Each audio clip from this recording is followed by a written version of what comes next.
බලාගන්න හතරවෙනි ගානයි දැන් අපිට හදන්න තියෙන්නේ. හරි. ඒක කියන්නේ c සමානයි 25r.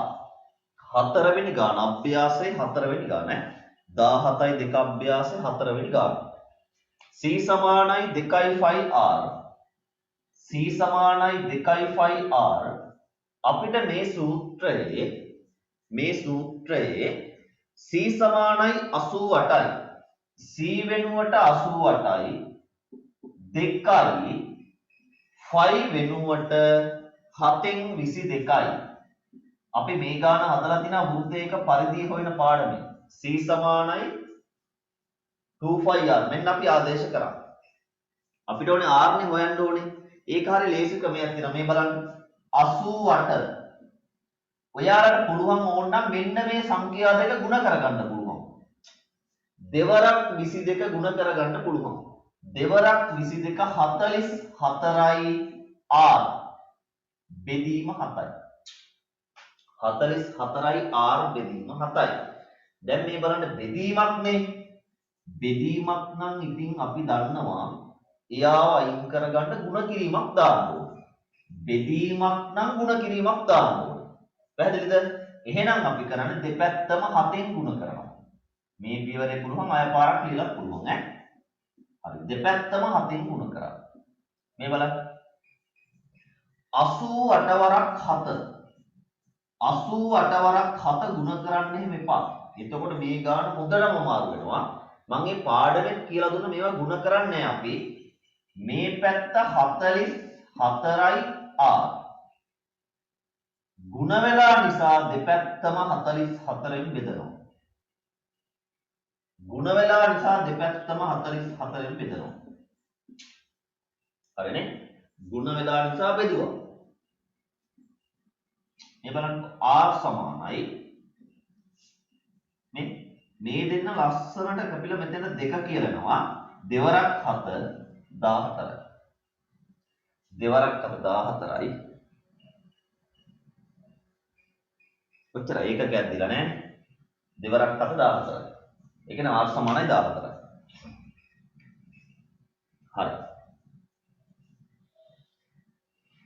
ඊළඟ ගාන t සමානයි a ධන n ඍණ 1යි d. t සමානයි a ධන n ඍණ 1යි d. t සමානයි a ධන n ඍණ 1යි d.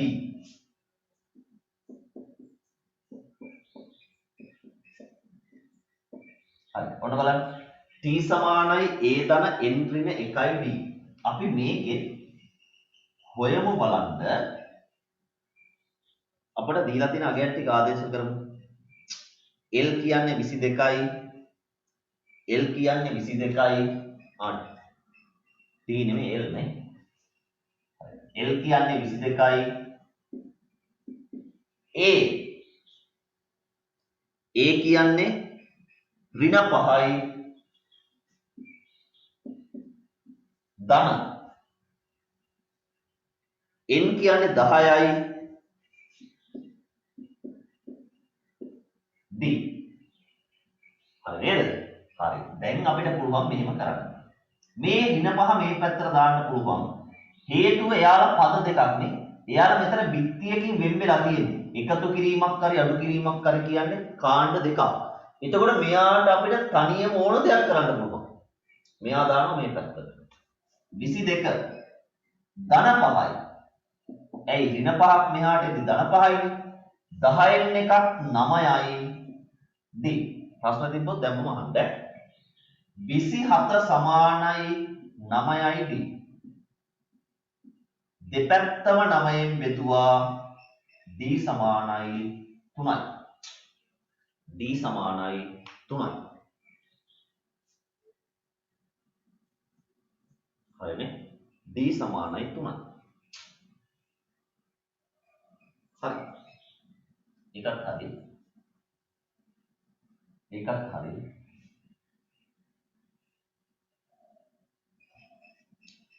ඊළඟ S සමානයි n බෙදීම 2යි a ධන l. S සමානයි n බෙදීම 2යි a ධන l. s සමානයි n බෙදීම 2යි a ධන l. හරි බලමු. s සමානයි n බෙදීම 2යි a ධන l. s කියන්නේ 330යි ඍණ.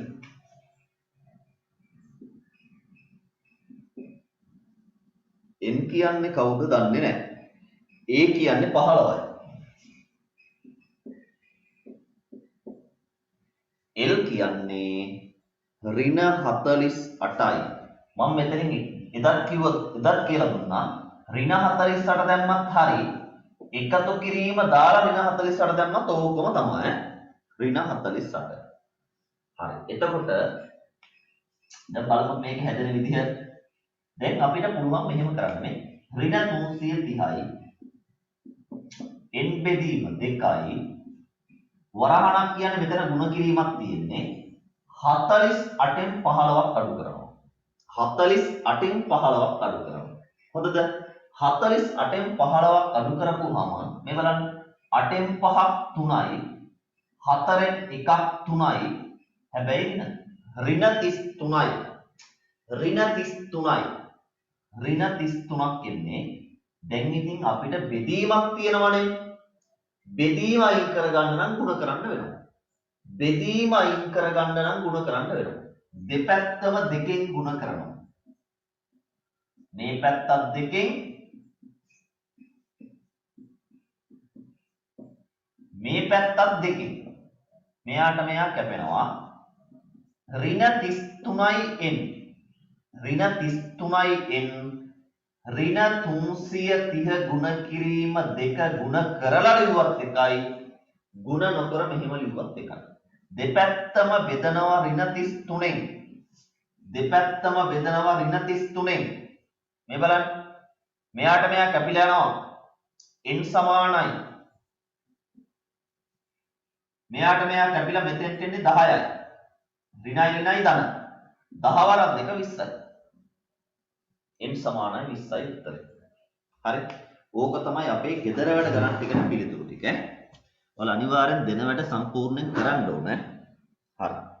එහෙනම් අපි දැන් අද ඔය ගණන හදාගන්න වැරදිලා නම් අලුත් පාඩමකට යනවා. හරි. අලුත් පාඩමකට යනවා. ඉතාම වැදගත් පාඩමක්. ඇත්තට මේ පාඩමේ තියෙන්නේ ගණන් රටා දෙකයි. එක රටාවක් ආකාර 3කට සාකච්ඡා කරනවා. ඔයාලට ඕන එක ක්‍රමයක්. හැබැයි මම ක්‍රම 3ක් කියලා දෙනවා. පොතේ ක්‍රම 3ක් තියෙන නිසා. හරි. ඒ කියන්නේ දැන් අපි පටන් ගන්න පාඩමේ තියෙන්නේ ක්‍රම මේ රටා දෙකයි. ඒ කියන්නේ ගණන් වර්ග දෙකයි තියෙන්නේ. එක වර්ගයක් ක්‍රම 3කට කියලා දෙනවා. අනිත් එක ක්‍රමයක් තමයි. හරි. එහෙනම් අපි ලියන්න මාතෘකාව. හරි. මේ පොතේ පළවෙනිම පාඩම අනුලෝම සමානුපාත. අනුලෝම සමානුපාත. එතකොට අපිට දෙවෙනි වාරේ පොතේ සම්පූර්ණ පාඩම් ඉවර වෙන්න ළඟයි. හරි. අපි පළවෙනි පොතේ ඔක්කොම ඉවර කරා. දෙවෙනි පොතේ මේ පාඩමයි ප්‍රස්තාර පාඩමයි කරලා පත පාඩම කරපුවම ඉවරයි. හරි. අද අපිට මේ පාඩම ඉවර කරන්න හැකියාව තියෙනවා. ටිකක් චුට්ටක් ඉතුරු වෙන්න පුළුවන් නේ. අනුලෝම සමානුපාත. පාඩමේ නම ලියන්න අනුලෝම සමානුපාත.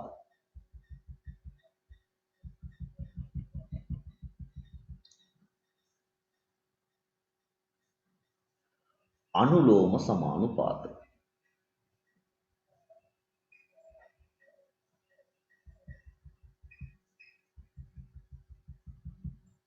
හරි.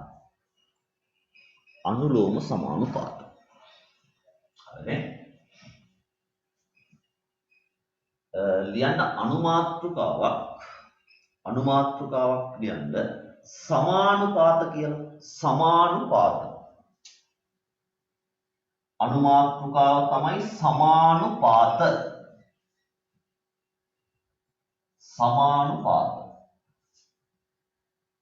එතකොට මේ දෙවෙනි කොටස සම්පූර්ණයෙන් ඔන්ලයින් තමයි ඉවර කරේ. හැම පාඩමම ඔන්ලයින් තමයි කරේ. දැන් අපි තව පාඩම් ටිකයි දෙන්න අපිට මේ පොත ඉවර කරන්න. අනුලෝම සමය අනුමාත්‍රකාව සමානුපාත. හරි. ඒක ලියලා ඉවරයි. දැන් ওই වචනේම තියෙනවා ළමයි අදහසක්. සම අනුපාත. මොකක්ද ඒ කියන්නේ? සමාන වන අනුපාතය. උදාහරණයකට මේ බලන්න. 2/3යි 4/6යි සමානයි.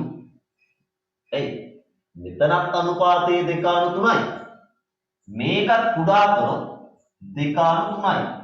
එහෙනම් මේ දෙන්නගේ අනුපාත දෙක සමානයි. අනුපාත දෙක සමානයි නම් අපි එයාලට කියනවා සමානුපාත කියලා. සමාන වන අනුපාත. හරි නේද? එහෙනම් ඔන්න මේ දෙන්න සමාන අනුපාතයක්. තව සමාන අනුපාත ඕන තරම් තියෙනවා මේ 1/2යි 10/20යි. මේකත් සමානුපාතයක්. එකිනෙකට සමාන වන අනුපාතයක්. හරිනේ? හරි. මේවා අපි ඉගෙන ගත්ත ඇත්තටම 8 වසරේ. හරි. ලියා ගන්නකො මෙහෙම. 7 වසරෙත් තියෙනවා මෙහෙම අපිට සමානුපාත තුල්‍ය අනුපාත ගන්න එහෙම. හරි. ලියන්න.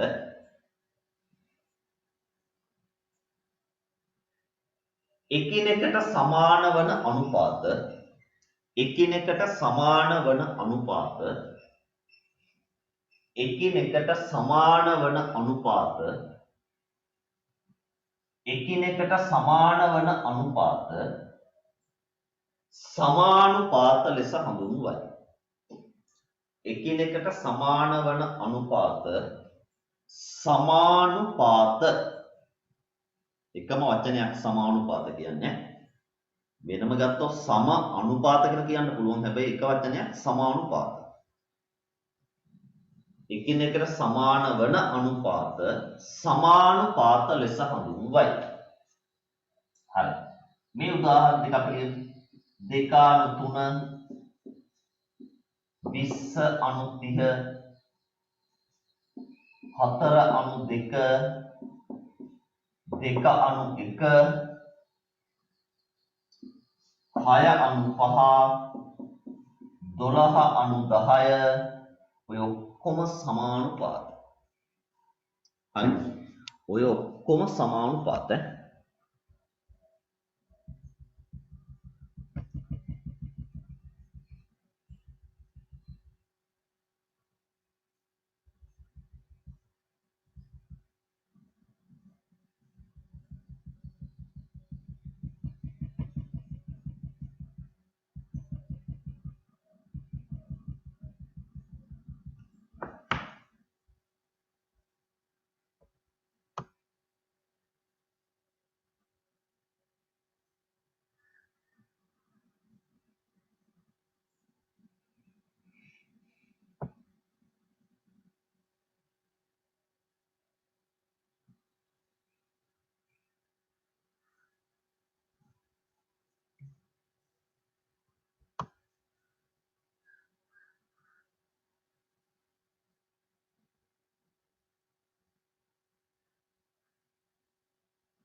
හරි. අපි එහෙනම් ඊළඟ වැඩේට යමු. හරි. මම ඔය සමානුපාත ටිකක් කියලා දුන්නේ ඉදිරියට අභ්‍යාසයක ගණන් ටිකක් හම්බ වෙනවා. අපි එතන දේ ටික සාකච්ඡා කරමු. හරි. දැන් ලියන්න අනුමාත්‍රිකාවක්. අනුලෝම සමානුපාත. ප්‍රධාන පාඩමත් අනුලෝම සමානුපාත තමයි. අනුමාත්‍රිකාව ලියන්න අනුලෝම සමානුපාත. අනුලෝම සමානුපාත.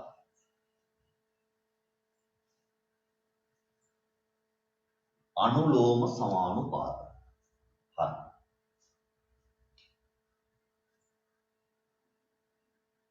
ඔන්න හොඳට අහගන්න. අනුලෝම සමානුපාත.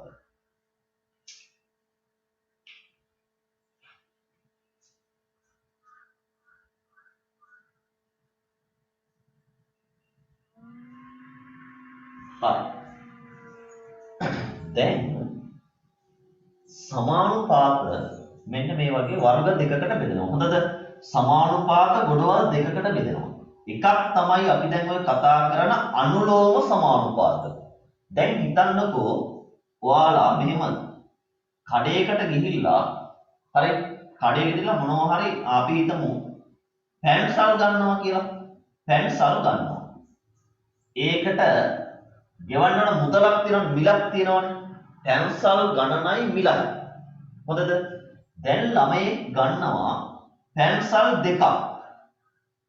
පැන්සලක් රුපියල් 5යි කියලා හිතමුකෝ. පැන්සල් දෙකයි නම් මිල 10යි. හොඳද? හොඳට අහගන්න මේක. පැන්සල් 3යි නම් මිල 15යි. පැන්සල් 4යි නම් මිල 20යි. හොඳද? පැන්සල් 5යි නම් මිල 25යි. මොකද මේ උනේ? පැන්සල් ගණන එන්න වැඩි වෙනවා.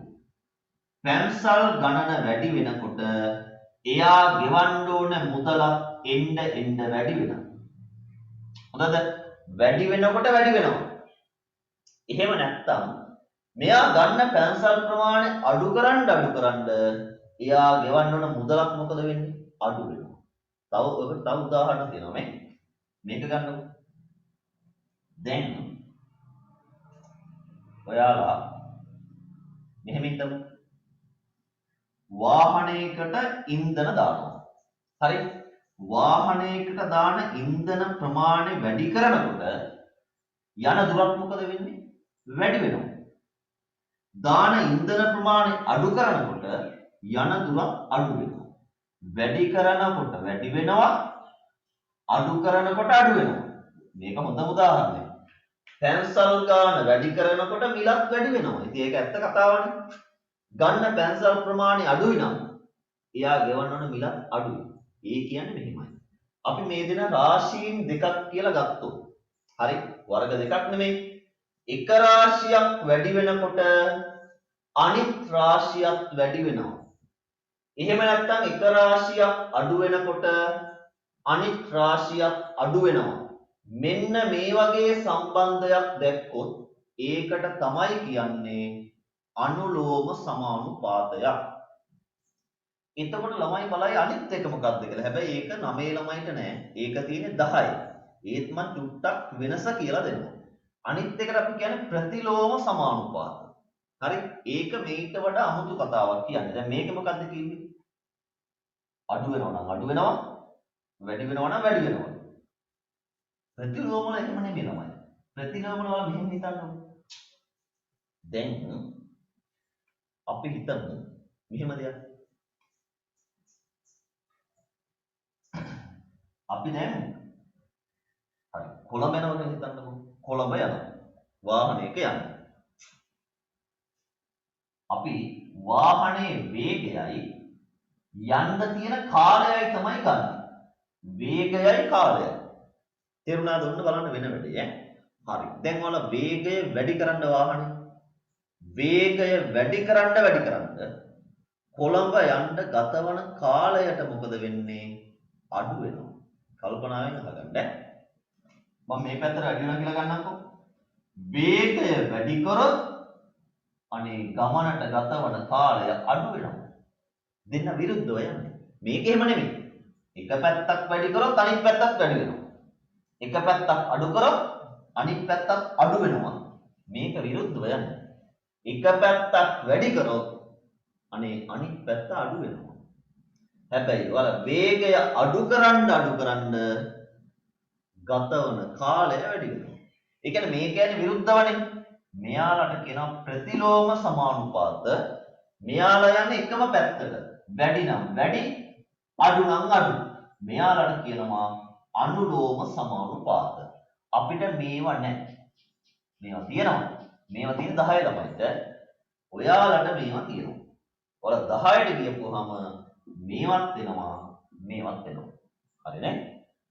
හරි. ලියන්න අනුලෝම සමානුපාත කියන එක යටින්. අනුලෝම සමානුපාත කියන එක යටින් ලියන්න මෙහෙම. එකිනෙකට වෙනස්. එකිනෙකට වෙනස්. එකිනෙකට වෙනස්. රාශි දෙකක්. මේ වේගයයි කාලයයි කියන්නේ රාශි. පැන්සල් ගන්නයි මිලයි කියන්නේ රාශි. එකිනෙකට වෙනස් රාශි දෙකක් එකම අනුපාතයකින්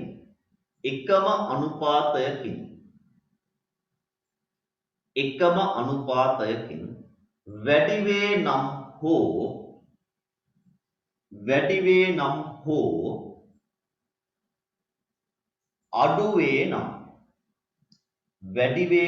හෝ අඩු වේ නම් එම රාශි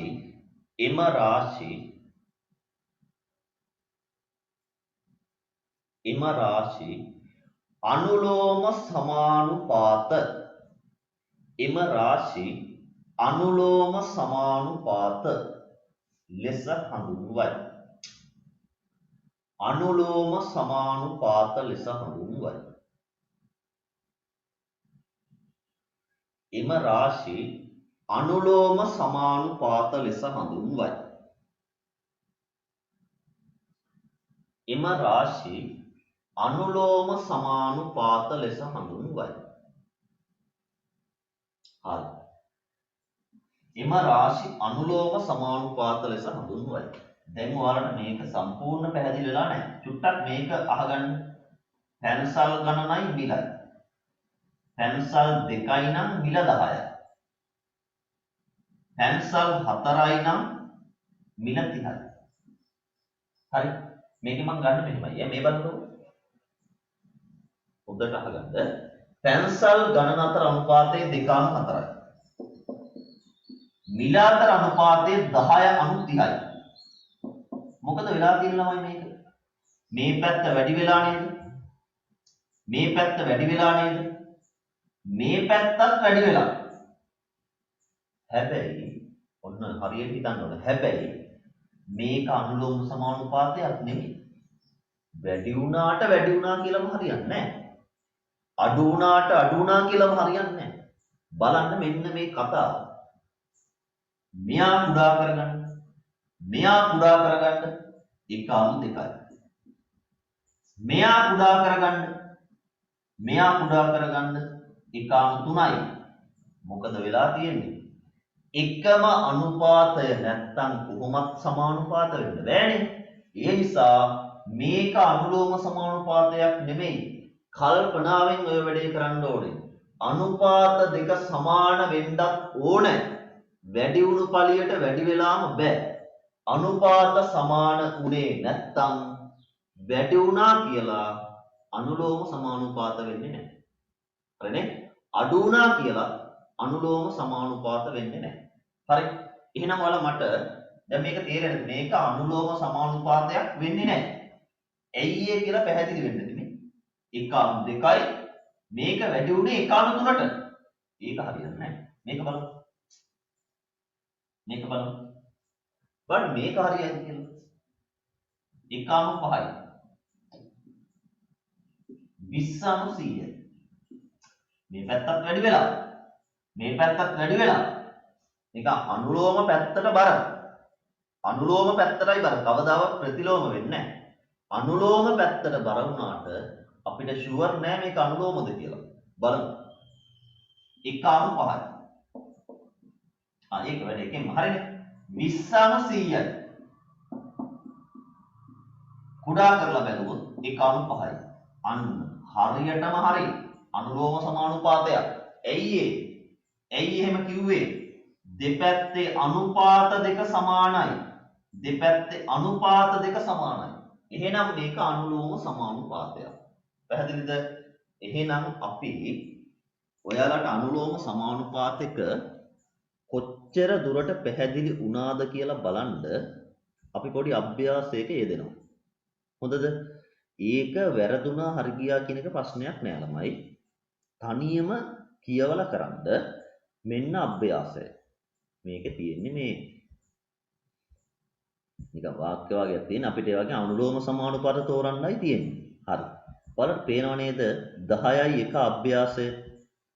ඒකේ හදන්න මුකුත් නෑ ළමයි ඈ. බලන්නකො කියලා තියෙන්නේ මොකද්ද කියලා. පහත එක් එක් අවස්ථාවේදී ඇති රාශි දෙක අනුලෝම වශයෙන් සමානුපාත වේද නොවේද යන්න ලියා දක්වන්න. හරි. දැන් ගොඩක් ළමයි හිතාගෙන ඉන්නේ වැඩි වෙනකොට වැඩි වෙනවා නම් අනුලෝමයි කියලා. එහෙම වෙන්නේ නැහැ. හරි. ඔයාලා බලන්න ඔය කතාව හිතේ තියාගෙන උතනින් අනුලෝම සමානුපාත වෙන ඒවා ටික තෝරගන්න. මං ඔක්කොම ටික එකින් එක අරගෙන කියලා දෙනවා මේක හරි මේක වැරදි කියලා. ඊට කලින් ඔයාලා බලන්න තෝරන්න.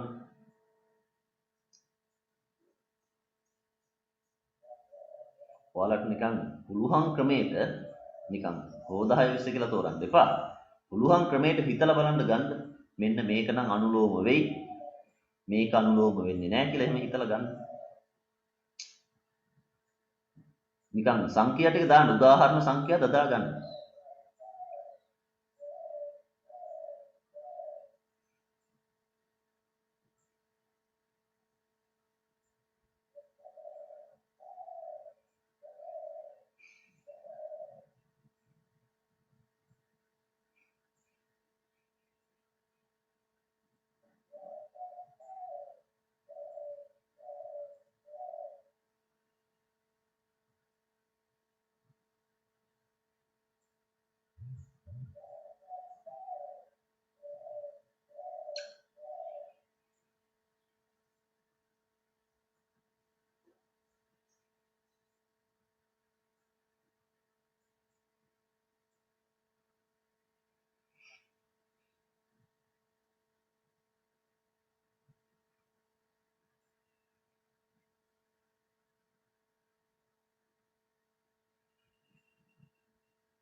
හරි. මම හිතන්නේ ඔයාලා ගාව අච්චු පොතක් ඇති. අපි දැන් මේක සාකච්ඡා කරන්න පටන් ගමු. මම දැන් මෙතනින් බෝඩ් එකෙන් මේක අයින් කරනවා හරි. අපි මේක සාකච්ඡා කරලා බලමු. හරි. බලන්න පළවෙනි ගාන කියන්නේ මෙහෙමයි. හරියට තේරුම් ගන්න ඕනේ. පොත් ගණන හා ඒ වාගේ මිල. පොත් ගණන සහ ඒ වගේ මිල. දැන් මෙහෙමයි. පොත් ගණන කිව්වම ඔයාලට වෙනස් වර්ගවල පොත් ගන්න බෑ මෙතන. එකම જાතියේ පොතක් තමයි ගන්න ඕනේ. දැන් හිතන්න එක පොතක් පිටු 20 පොතක් 40 පොතක් අරගෙන ඊට පස්සේ පිටු 160 පොත ගන්න. එහෙම බෑ. එකම වර්ගයක් ගැනයි මේ සඳහන් කරන්නේ. හොඳද?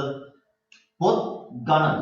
පොත් දෙකයි නම් අපි හිතමුකෝ මිල පොතක මිල 20යි කියලා. පොත් දෙකයි නම් රුපියල් 40යි. පොත් තුනයි නම් රුපියල් 60යි. ඒක නම් කවදාවත් වෙනස් වෙන්න බෑ. එකම වර්ගය නම් මොන කඩේ එකම ගාණ කියලා හිතන්න බෑ. නැතුව ගාණ හදන්න බෑ. හැබැයි බලන්න මේක එහෙනම් ඔයාලට මං ගන්නවා කියන්නේ ඔයාලට කැමති ගාණක් ගන්න. මේ පැත්තට එනවා 2.3යි. මේ පැත්ත 40 90 60යි කියන්නේ 2.3යි. එහෙනම් මේ පොත් ගණනයි මිලයි කියන එක අනුලෝම සමානුපාතය. එකම පොතක් නේ එකම වර්ගයක පොතක් නේ. දෙකක මිල 40යි නම් අනිවාර්යෙන් තුනක මිල 60ම තමයි. ඒක වෙනස් වෙන්න බෑ මොන කඩේද කියලා. හරි. ඉතින් සමාන පොත් නේ. පොත් තුනක් නම් රුපියල් 60ක් වෙන්න ඕනේ. පළවෙනි එක හරි. දෙවෙනි එක. ඔය ඒකාකාර වේගය. ඒකාකාර වේගයක් කියන්නේ ළමයි වේගය වෙනස් වෙන්නේ නැහැ. දැන් ඕක ඇත්තටම අපේ කොහොම යන්න බෑ අපේ වාහනවල. බලවල් තියෙනවා පාරේ බ්‍රේක් ගහනවා. එතකොට ඒකාකාර වේගයක් නැහැ. නමුත් මේ ගානේ කියන්නේ වේගය වෙනස් වෙන්නේ නැහැ. එකම වේගෙන් යන්නේ. බලමු ගාන කියවල. ඒකාකාර වේගයෙන් චලනය වන වස්තුවක් ගමන් කළ දුර සහ ඒ සඳහා ගත වූ කාලය බලමු. එයා පැය දෙකකට කිලෝමීටර් 20ක් යනවා. පැය එකකට එහෙනම් කිලෝමීටර් කීයද මෙයා යන්නේ? 10යි. පැයකට කිලෝමීටර් 10යි. පැය දෙකකට 20යි. පැය තුනකට ඒකාකාර වේගයක් නේ වේගය වෙනස් වෙන්නේ නැහැ. එහෙනම් යන දුරයි කාලයයි මෙහෙමයි. පැයකට 10යි නම් දෙකකට 20යි නම් තුනකට අනිවාර්යෙන් 30ක් වෙන්නම ඕනේ. වේගය වෙනස් වෙන්නේ නැහැ. එකම වේගයෙන් යන නිසා අපි මෙයා අයින් කරමුකෝ. දැන් බලන්න අනුපාතය 2.3යි 20 කියන්නේ 2.3යි. අන්න අනුලෝම සමානුපාතයක්. හැබැයි එකම ඒකාකාර වේගයක් නැත්තම් මේක වැරදිද? මොකද එතකොට යන දුර වෙනස් වෙන්න පුළුවන්. පළවෙනි පැයේ හොඳ වලවල් නැති පාරක් හම්බුනා. ඊළඟ පැයට යද්දි හැමතැනම වලවල්. එතකොට වේගය වෙනස් වෙනවා අඩු වෙනවා. එහෙම බෑ. මේක ඒකාකාර වේගයක්. වේගය එකම වේගයක් කියලා කියන්නේ. හරි වෙනස් වෙන්නේ නැහැ. ඒක අනුලෝම සමානුපාතයක්. තුන්වෙනි එක මෝටර රථයක වේගය හා කිසියම් දුරක් ගමන් කිරීමට ගතවන කාලය. ඒක නම් බලපු ගම පැහැදිලිනේ. වේගය වැඩි වුණොත් කාලය අඩු වෙනවා. වේගය වැඩි වුණොත් කාලය අඩු වෙනවා. ඒවනම් බලන්නවත් එපා. ඇයි අපි කතා කරන්නේ වැඩි වෙනකොට වැඩි වෙනවා අඩු වෙනකොට අඩු වෙනවා. හැබැයි ඕකේ තියෙන්නේ වැඩි වෙනකොට අඩු වෙනවා. අපෝ ඒව අපට නෑ. වැරදි. ඒකෙන්නේ නෑ. සමචතුරස්‍රයක පැත්තක දිග හා පරිමිතිය. අපි බලමු අපි පැත්තක දිගයි පරිමිතියයි. මම ගන්නවා සමචතුරස්‍රයක පාදයක දිග 3යි කියලා. පාදයක දිග 3යි නම් පරිමිතිය කියන්නේ 3/4 12යි. මම ගන්නවා සමචතුරස්‍රයක පාදයක දිග 5යි කියලා. 5යි කියලා ගන්නවා. 5යි නම් 5 4 20යි. ඕකනේ කතාව. මම 5 නෙමෙයි ඔයාලට ඕන මෙතෙන්ට ඕනගයක් දාන්න. හැබැයි යාට ගැලපෙන පරිමිතිය දාන්න. දැන් බලමු අනුපාතය 3/5යි 12/20යි. කුඩා කරොත් 4 වරක් 3යි 4 වරක් 5යි. කවදාවත් මේක වෙනස් නම් වෙන්නේ නෑමයි. ඕක හරියටම හරි. එහෙනම් මේකත් අනුලෝම සමානුපාතය. මේ මම උදාහරණයක් ගන්නෑ. ඒතකොට තමයි මේක හරියටම ලේසි. සමචතුරස්‍රයක පැත්තක දිග හා වර්ගඵලය. අපි මේකම ගමු. පැත්තක දිග හා වර්ගඵලය. හරි. මේකම ගමු. මට කියන්නේ පැත්තක දිග 3යි නම් වර්ගඵලය 3 වරක් 3 9යි. පැත්තක දිග 5යි නම් වර්ගඵලය 5 වරක් 5 25යි. 5 වරක් 5 25යි. හරිද? කොහොමද වර්ගඵලය එන්නේ? 3/5යි දිග. වර්ගඵලය එන්නේ 9 අනු 25යි. මේක සමාන නැහැ. ඇයි මේක කුඩා කරන්න බෑනේ. මේක සමාන නැහැ. දැන් සමහර ළමයි නොමග යනවා. අයියේ වැඩි වෙනකොට වැඩි වෙලානේ. වැඩි වෙනකොට වැඩි වුණා කියලා මේක අනුලෝම වෙන්නේ නැහැ. මේක වැරදි. ඔයාලා දන්නවා දැන් මම ඔයාලට කිව්වා ඇයි වෙන්නේ නැති කියලා. අනුපාත දෙක සමාන නැත්නම් වැඩි කතාව වැඩක් නැහැ. හරි. ඊගා වැඩක් කිරීම සඳහා යෙදවිය යුතු මිනිසුන් ගණන හා ඒ සඳහා ගතවන දින ගණන. වැඩක් කිරීමට යෙදවිය යුතු මිනිසුන් ගණන. දැන් මේ වෙලාවේ හිතන්න ඕනේ හැම මිනිසෙක්ම එකම වැඩ ප්‍රමාණයක් කරනවා කියලා. හරි බලන්න. මෙහෙම හිතමු මම බෝඩ් එකේ ලියන්නේ අවදාන. දැන් ඔයාලගේ ගෙදර කොන ලිදක් කපන්න තියෙනවා. හරි උදාහරණයක් ගමු. ලිදක් කපන්න තියෙනවා. ඔය ලිද එක්කෙනෙක් කැපුවොත් ඕක අනිවාර්යෙන් අපි හිතමු දවස් 10ක් කැපුවා කියලා. අපි හිතමු එක්කෙනෙක් කැපුවොත් දවස් 10ක් කපනවා. මිනිස්සු දෙන්නෙක් ගත්තොත් අනිවාර්යෙන් ඔය ලිද දවස් 5න් කපනවා. මොකද උනේ? මිනිස්සු ගාන වැඩි කරද්දී ලිද කපන්න ගතවන දින ගාන අඩු වෙනවා. මිනිස්සු 10 දෙනෙක් ගත්තොත් මොකද වෙන්නේ? එක දවසින් ලිද කපහැයි. ඇයි මිනිසුන් ගාන වැඩි කරද්දී දින ගාන අඩු වෙනවා. ඒක මෙහෙම යන්නේ. ඒක අපේ අනුලෝම කොටට එන්නේ නැහැ. ඒක අනුලෝම නෙමෙයි. අනුලෝම කියන්නේ මොනවද කියලා බලන්න හරි නිකන් අදහසක් ගන්න හරි එක්ක වැඩි වෙන්න ඕනේ නැත්නම් දෙන්නම අඩු වෙන්න ඕනේ. හරි? මෙහෙම බෑ. මේව කවදාවත් අනුලෝම වෙන්නෙම නෑනේ. එහෙනම් ඒක වැරදි. නිවසක පරිභෝජනය කරන විදුලි ඒකක ගණන හා මාසික බිල. අන්න ප්‍රශ්නයක් තියෙනවා. නිවසක පරිභෝජනය කරන විදුලි ඒකක ගණන හා මාසික බිල. ඕක ළමයි අපේ ලංකාවේ නම් අනුලෝම නැහැ. ඇයි ලංකාවේ අනුලෝම නැහැ? හේතුව තමයි ලංකාවේ විදුලි බිල අය කරන්නේ කාණ්ඩ වශයෙන්. දැන් ඔය 90ට වැඩි වුණොත් එහෙම 90 වුණොත් 89ට පොඩි බිලක් එන්නේ. 89ට බිල 700 ගාණක් විතර එනවා නම් ඒකක 90ක් වුණොත් ඕක මං හිතන්නේ 1500ක් විතර බිලක් එනවා. ඒ කියන්නේ එතනින් ගොඩාක් ලොකු වැඩිවීමක් වෙනවා. හරි? ඒ නිසා අපේ දැන් අපේ ලංකාවේ විදුලි බිල කියලා ගත්තොත් ඕක අනුලෝම නැහැ. ඒක කවදාවත් අනුපාතයේ සමාන වෙන්නේ නැහැ. දැන් එකම විදිහට ඔක්කොම වැඩි වෙනවා නම් සමානුපාතයි. අනුලෝම. මේක හිම වෙන්නේ නැහැ. හරි ඒ නිසා විදුලි බිල වලට සමහර ඉස්කෝලේ ඉගෙනුමත් ඒක හරි කියයි. නමුත් අපේ ලංකාවේ එක අනුව ඒක ගන්න බෑ. ඔයාලා බලන්නකෝ ඔයාලගේ විදුලි බිලක් කරන්. හරි. ඒකක 89ක් තිබ්බොත් 700ක් 800ක් මගේ මතකෙ විතර තියෙන්නේ. 91ක් වැඩි වුණු ගමන් 90 වුණු ගමන් ඌක අසීමිත ලෙස වැඩි වෙනවා. ඒකනේ කියන්නේ ඒකක 90ක් විතර පන්න ගන්න එපා කියලා. ඒකක 90 පහ වුණොත් ලොකු විදුලි බිලක් එනවා. 1000 ගාණක්.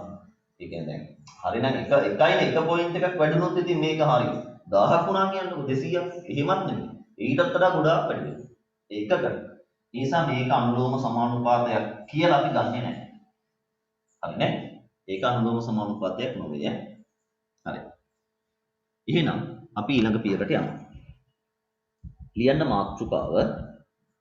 ඔන්න දැන් තමයි ඔයාලට තියෙන්නේ. හරි.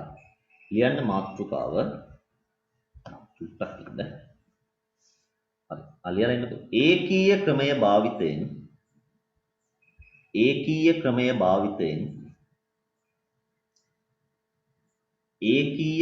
භාවිතයෙන් ගැටලු විසඳීම. ඒකීය ක්‍රමය භාවිතයෙන් ගැටලු විසඳීම.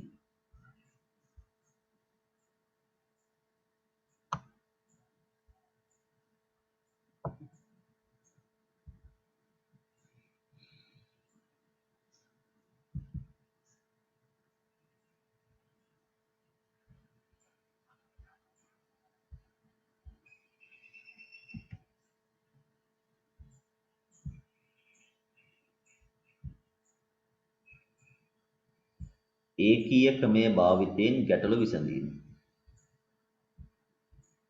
හරි. අපට අනුපාත විසඳන්න අනුලෝම සමානුපාත විසඳන්න ක්‍රම තුනයි තියෙනවා. ඒක ක්‍රමයක් ඈ. ඒකීය ක්‍රමයේ භාවිතයෙන් ගැටලු විසඳීම.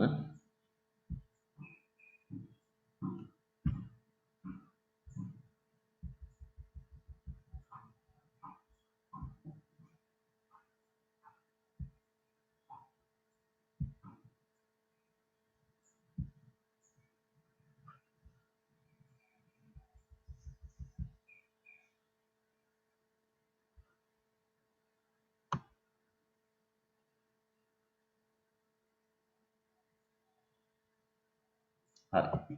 කියලා දෙනවා. ඔක ඇත්තටම හදන්න දෙයක් නෑ අපිට. ඔයාලා ඔක මම හිතන්නේ පහේ පන්තියෙත් මේ ක්‍රමයට ගණන් හදලා තියෙනවා. 6ත් හදලා තියෙනවා. 7ත් හදලා තියෙනවා. 8ත් හදලා තියෙනවා. හරි. ඒකීය ක්‍රමයේ භාවිතයෙන් ගැටලු විසඳීම. මම ඔයාලට කතා කරන්නේ අනුලෝම සමානුපාත ගණන් හදන ක්‍රම තුනයි. ඕනනම් ඔක ඉස්සරහින් ලියාගන්න ඕක තමයි එක ක්‍රමය කියලා. එක ක්‍රමය. විභාගයට ක්‍රම තුනෙන් එකයි ඕනේ ළමයි. ඒකීය ක්‍රමයේ භාවිතයෙන් ගැටලු විසඳීම. හරි. ලියන්නකො පළවෙනි ගාන.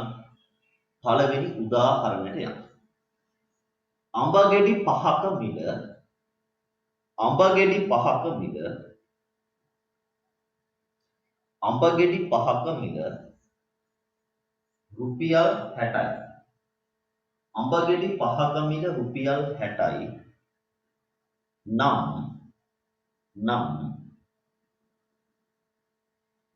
අඹගෙඩි 8ක මිල සොයන්න.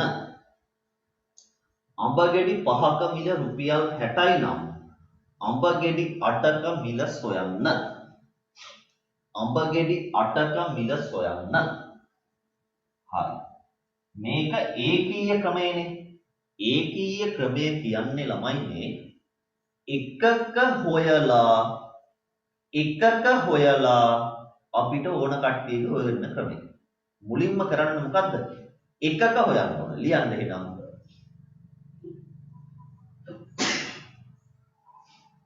අඹගෙඩි එකක මිල කියලා ලියන්න පළවෙනි වගන්තිය. අඹගෙඩි එකක මිල. අඹගෙඩි එකක මිල. මම ඒක ලියන්නේ නැහැ ඕනේ. අඹගෙඩි එකක මිල. ඔන්න අපි ලියන්න යන්නේ. අඹගෙඩි එකක මිල 60 බෙදනවා 5න්. 60 බෙදනවා 5න්. 60 බෙදනවා 5න්. හරි. 65න් බෙදුණු රුපියල් 12යි. රුපියල් 12යි. අඹගෙඩි එකක මිල රුපියල් 12යි. එකක මිල ඊට පස්සේ මට ඕනේ කීයකද? මට ඕනේ අඹගෙඩි 8ක මිලනේ. ඉතින් එකක දන්නවනම් 8ක හොයන්න දඟලන්න ඕනේ නෑනේ. එහෙනම් ලියන්න අඹගෙඩි 8ක මිල. 8ක මිල කියන්නේ එකක මිල ගුණ කරනවා 8ෙන්. එකක හෙව්වා බෙදලා ඊට පස්සේ ගුණ කරලා 8ක හොයනවා. රුපියල් 96යි. ඔය ලේසි ගන්න මොනේ දුන්නේ ඈ. අඹගෙඩි 8ක මිල රුපියල් 96යි. එකක මිල හෙව්වා ඊට පස්සේ 8ක හොයනවා. හරි. ඊළඟ ගන්නට යන්න. මේක ඉක්මනට හදාගන්න චුට්ටක්වත් අමාරු නෑ.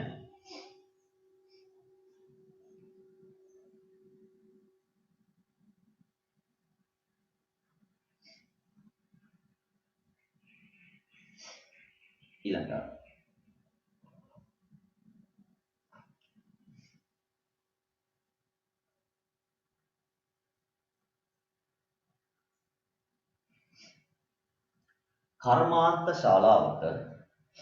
කර්මාන්ත ශාලාවක ඊළඟ ගන්න. කර්මාන්ත ශාලාවක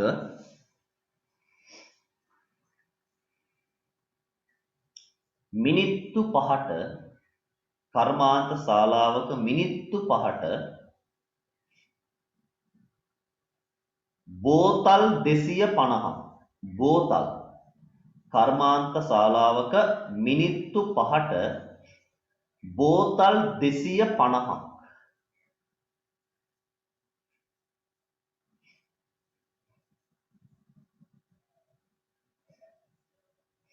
මිනිත්තු 5ට බෝතල් 250ක් නිෂ්පාදනය කරයි නම්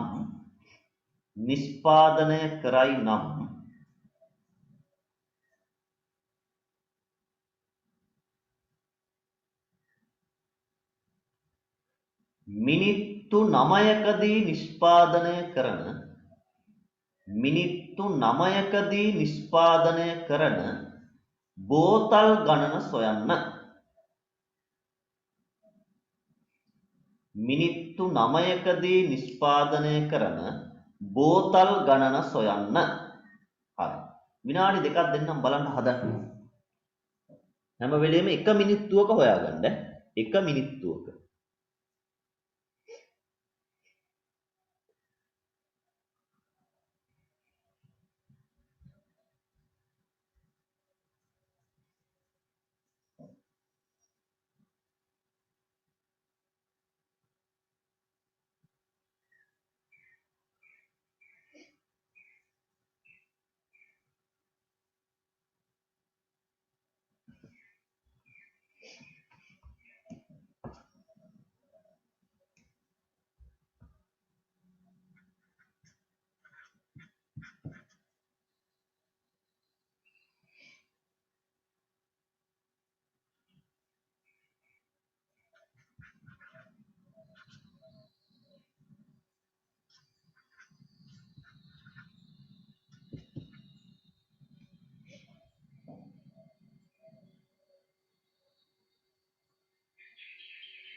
හරිනේ.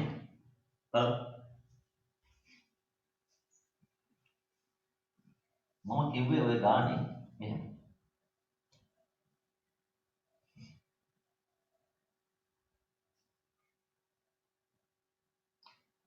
මිනිත්තු 5ක් තුල බෝතල් 250ක්නේ. එහෙනම් මට ඕනේ මිනිත්තු 1ක් තුල. මිනිත්තු 1ක් තුල නම් 250 බෙදනවා 5යි. 50යි. බෝතල් 50යි. එසේ මම හැවුවේ මිනිත්තු 9ක් තුල. එහෙනම් 9ක ගාන හොයන්න නම් එක මිනිත්තුවක ගාන ගුණ කරනවා 9ෙන් උත්තරේ බෝතල් 450යි. ඇත්තටම ඔයාලා දන්නවනේ ඉතින් මේක පහේ ළමයිටත් කරන්න පුළුවන්. ඇයි ඉතින් එකක හෙව්වනම් ඕන ගානක හොයන්න පුළුවන්. හරි. ඕකයි ක්‍රමය. මේ ගානට ඊළඟ ගාන ගණන් 3යි මේකට කියලා දෙන්නේ. ඊළඟ ගාන මිනිත්තු 9කදී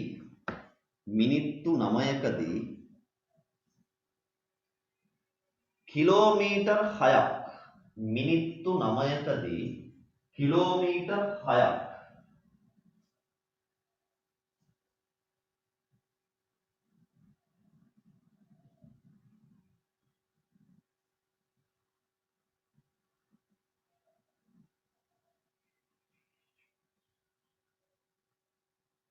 මිනිත්තු 9කදී කිලෝමීටර් 6ක්. ගමන් කරන වාහනයක් ගමන් කරන වාහනයක් මිනිත්තු 12කදී ගමන් කරන දුර සොයන්න. මිනිත්තු 12කදී ගමන් කරන දුර සොයන්න. මිනිත්තු 9කදී කිලෝමීටර් 6ක් ගමන් කරන වාහනයක් මිනිත්තු 12කදී ගමන් කරන දුර සොයන්න. ඕක අපි කට්ටිය එකතු වෙලා හදන්නේ. ඇත්තටම ඔගේ කියලා දෙන්න දෙයක් නැහැ. පොඩි වෙන කතාවක් තමයි පොඩ්ඩක් ඔයාලගේ ඔළුවට දාන්න තියෙන්නේ. හරි. හරි හැමෝම ලියමු මාත් එක්කම ලියන්න. මිනිත්තුවකදී ගමන් කරන දුර. ඕකනේ හොයන්න ඕනේ. මිනිත්තු 1කදී ගමන් කරන දුර. ලියන්න.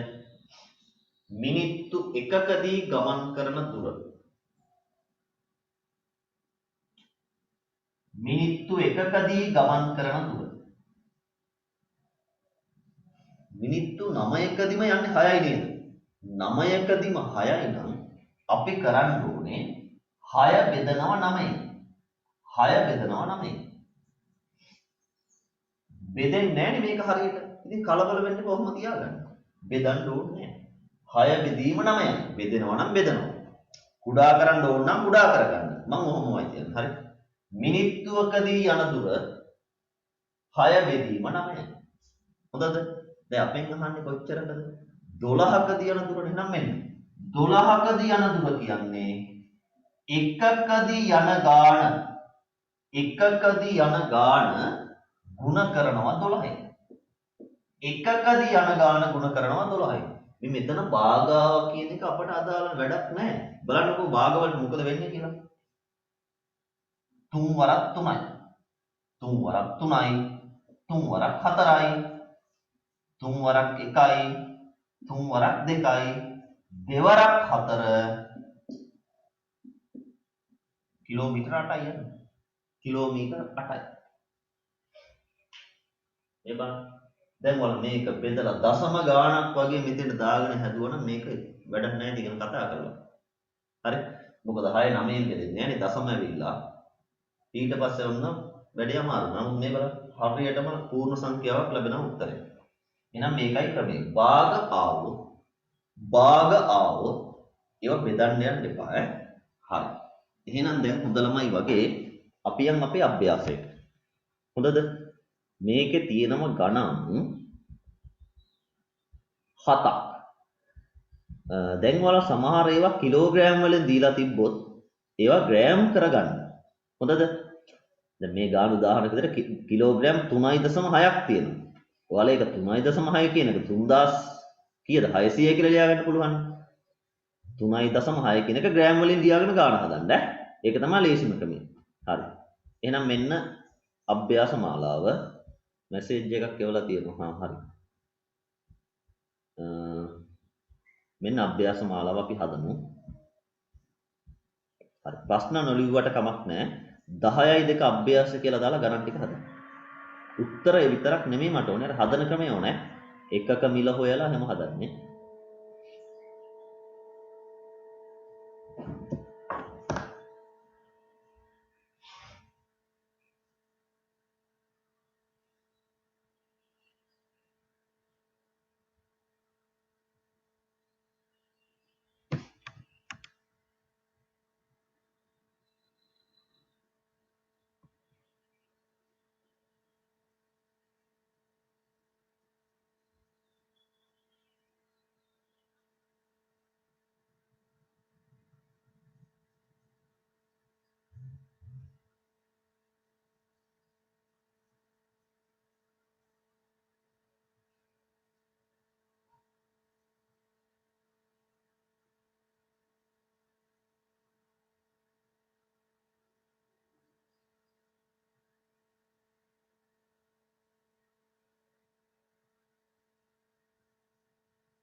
හරි. අපි එන අභ්‍යාස සාකච්ඡා කරමු. මම මේක බෝඩ් එකෙන් අයින් කරනවා. හරි.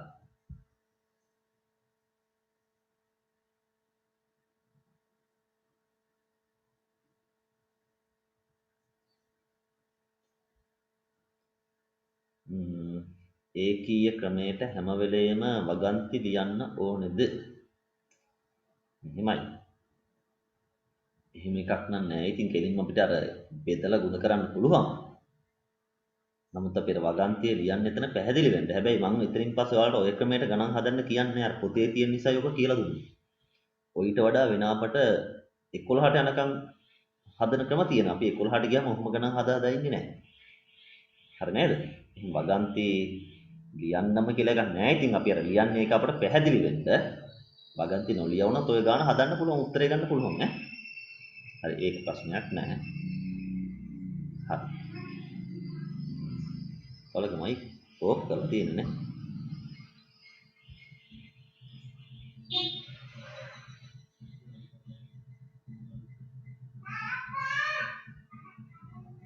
හරි මයික් ඔන් කරලා දෙන්න ප්‍රශ්න තිබ්බොත් අහන්න දැන් නේ. හරි. එහෙනම් අපි අභ්‍යාසයට යමු.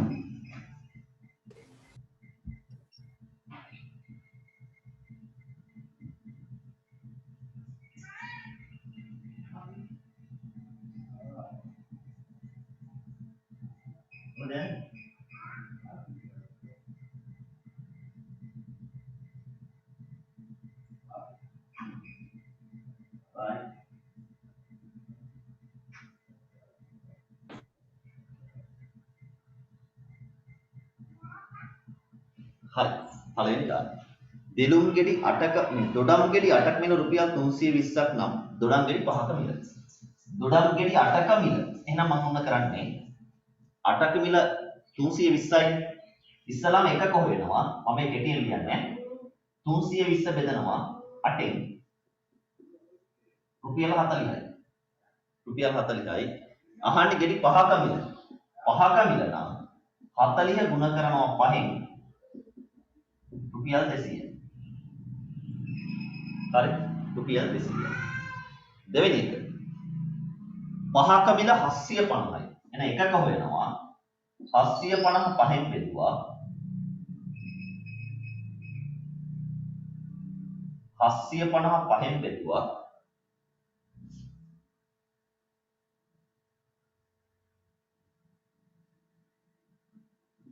150යි. හරි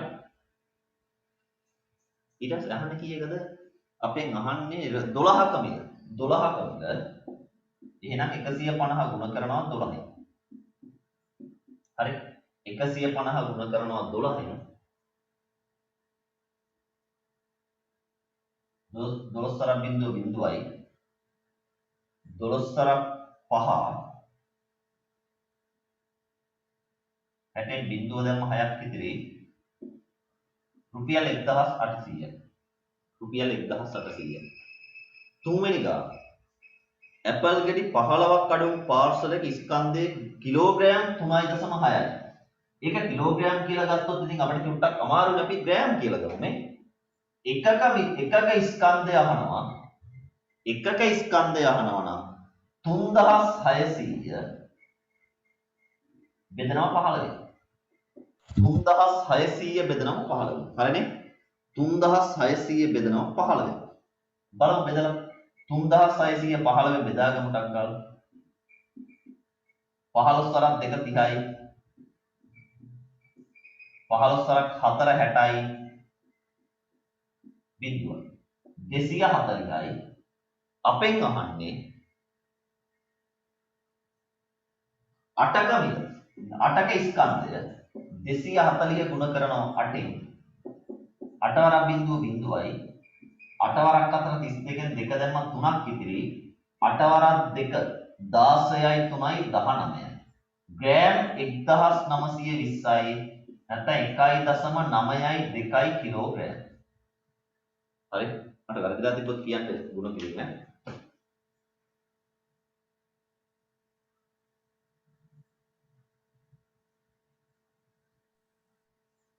ඊට පස්සේ අපි යන්නේ කීවෙනි ගානද? 4. මුද්‍රණ යන්ත්‍රයකින් මිනිත්තු 5ක් තුල පිටපත් 240යි. මිනිත්තු 5ක් තුල පිටපත් 240යි. නෑ එකක බලන්න 240 පහෙන් බෙදනවා. 5 වරක් 4 20යි. 5 වරක් 8 40යි. මිනිත්තුවකට 48ක් එනවලු. අපෙන් අහන්නේ මිනිත්තු 12කදී. 12කදී නම් 48 ගුණ කරනවා 12න්. 12 වරක් 8 96න් 6 දැම්මා. 12 වරක් 8 96න් 6 දැම්ම 9ක් ඉතිරි. 12 වරක් 4 48යි. 48යි 9යි 57යි. 576. 576. හරි වැරදිලා නම් කියන්න වේගෙන් හදනවා ටිකක් ඈ. පස්වෙනි ගාන.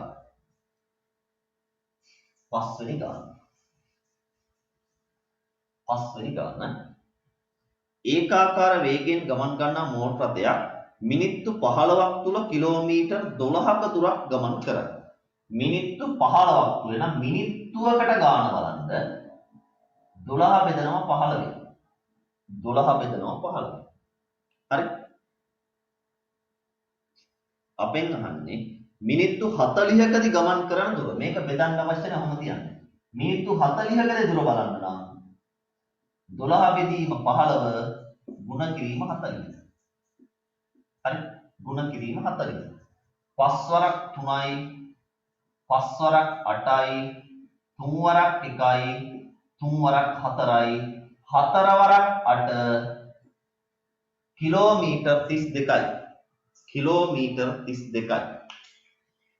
එය භාගාවත් මම කියන බෙදන්න එපා කියලා මේක බෙදෙන්නේ නැහැ. මේක බෙදුවොත් දශම වෙනවා ඒකයි. හරි. 6.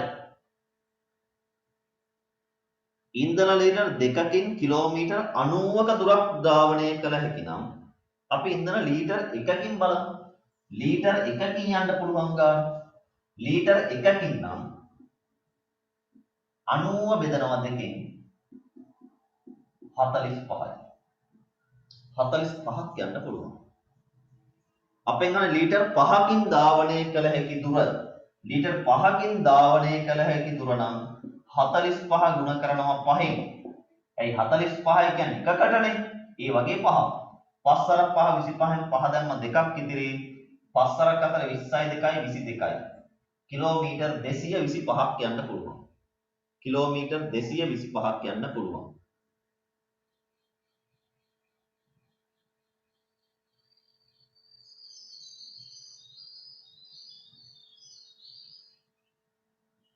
හරි ඊළඟ ගාන. අවසාන ගාන ටිකක් පැටලෙන්න පුළුවන් ළමයි. බලන්නකො මොනවද අහන්නේ කියලා. අහන්නේ මොනවද? අන්තිම උත්තරේ යාලා අහන්නේ කාලය අහන්නේ. කාලය නිහන්නේ. හරි. ඒ කියන්නේ යාලා අහන්නේ තත්පර වලින් කාලය අහන්නේ. එහෙනම් අපිට මුලින්ම ගාන කියනවා ලීටර් 1000ක් පිරෙන්න යනවලු මිනිත්තු 5ක්. ලීටර් 1000ක් පිරෙන්න යනවලු මිනිත්තු 5ක්. ලීටර් 1600ක් පිරෙන්න කොච්චරක් යනවද කියලා අහන්නේ. එහෙනම් අපි කියන්නේ මෙහෙමයි. හැම වෙලෙම එකකට බලන්න ඕනේ. 1 ලීටරයක් පිරෙන්න යන කාලය. 1 ලීටරයක් පිරෙන්න යන කාලය. මේකේ ලීටර් 1000ක් පිරෙන්න යන කාලය දීලා. ලීටර් 1000ක් පිරෙන්න යන කාලය දීලා. හොඳද? ලීටර් 1000ක් පිරෙන්න යන මිනිත්තු 5යි. අපිට මිනිත්තු වැඩක් නැහැ තත්පර ඕනේ. මිනිත්තු 5යි. අපි ඕක බලමු. මිනිත්තු 5යි කියන තත්පර නම් කීයද කියලා. 60 5ක්නේ. තත්පර 300යි. 300 බෙදනවා 1000න්.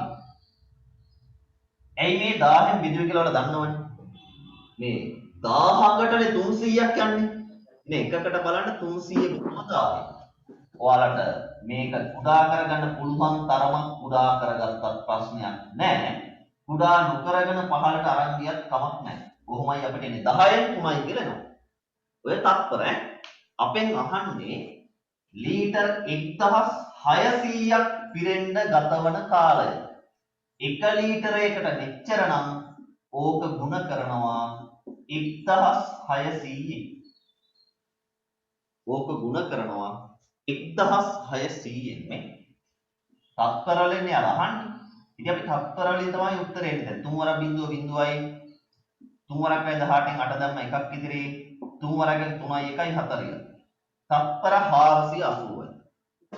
තත්පර 480යි.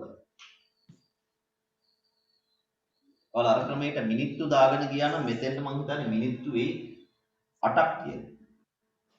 මිනිත්තු වල තත්පර කරන්න කොහොමද? 60න් ගුණ කරන්න. හරි. ඔන්න අපි මේ අභ්‍යාස මාලාවේ ගණන් ඔක්කොම හැදුවා. දැන් වරන් ප්‍රශ්නයක් තියෙනවා නම් අහන්න. කියලා දුන්නුවෙන් අමතරව එකක්වත් නැහැ.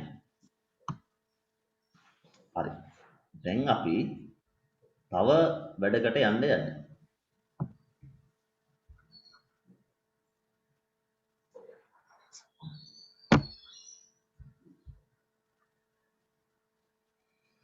හරි.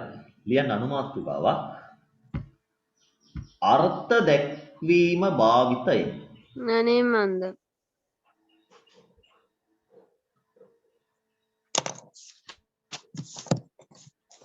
කවුද මයික් එක ඔන් කරගෙන තියෙන්නේ?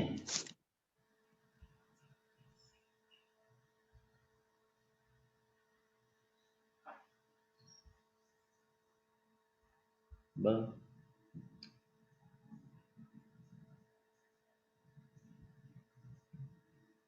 ඔයාලා මයික් එක ඔන් කරන ඉතින් ගෙදර කතා කරනවත් මෙහාට එනවා.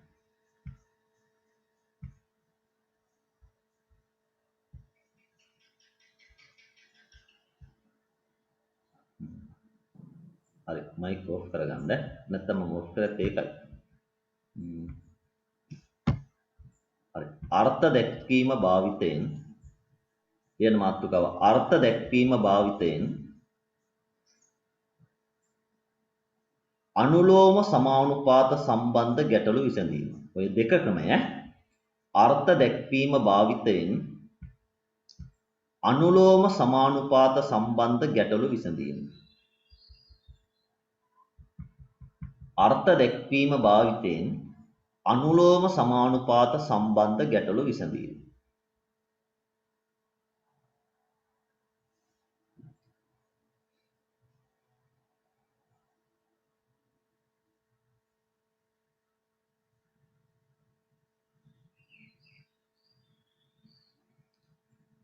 අර්ථ දැක්වීම භාවිතයෙන් අනුලෝම සමානුපාත සම්බන්ධ ගැටලු විසඳීම. හරි. උත්තර අහගන්න. ඔයාලට මම ඉදිරියේදී භාවිතා කරන්නේ මේ ක්‍රමෙත් නෙමෙයි. හරි. ඒකීය ක්‍රමයට නෙමෙයි අපි ගණන් හදන්නේ ඉස්සරහට. මේ ක්‍රමයට නෙමෙයි ගණන් හදන්නේ ඉස්සරහට. එහෙනම් මොන ක්‍රමයකටද? තව ක්‍රමයක් මම කියන ක්‍රම තුනක් තියෙනවා කියලා. තව ක්‍රමයක් තියෙනවා. මට නම් ලේසි තුන්වෙනි ක්‍රමය. හරි. මේට කලින් ගමයින් කිව්වේ තුන්වෙනි ක්‍රමය තමයි ලේසි කියලා. ඔයාලත් ඒක තමයි ලේසි කියලා කියන්නේ. හොඳද?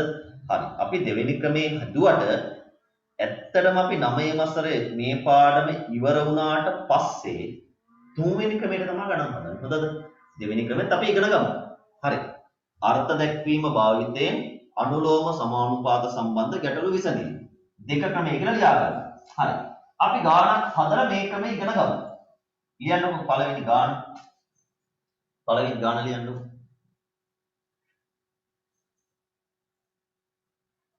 අපි අර ඒකීය ක්‍රමයට හදපු පළවෙනි ගානම හදමු. ලියන්න. අඹගෙඩි 5ක මිල අඹගෙඩි 5ක මිල අඹගෙඩි 5ක මිල අඹගෙඩි 5ක මිල රුපියල් 60ක් නම් අඹගෙඩි 5ක මිල රුපියල් 60ක් නම් අඹගෙඩි 8ක මිල සොයන්න. අඹගෙඩි 8ක මිල සොයන්න.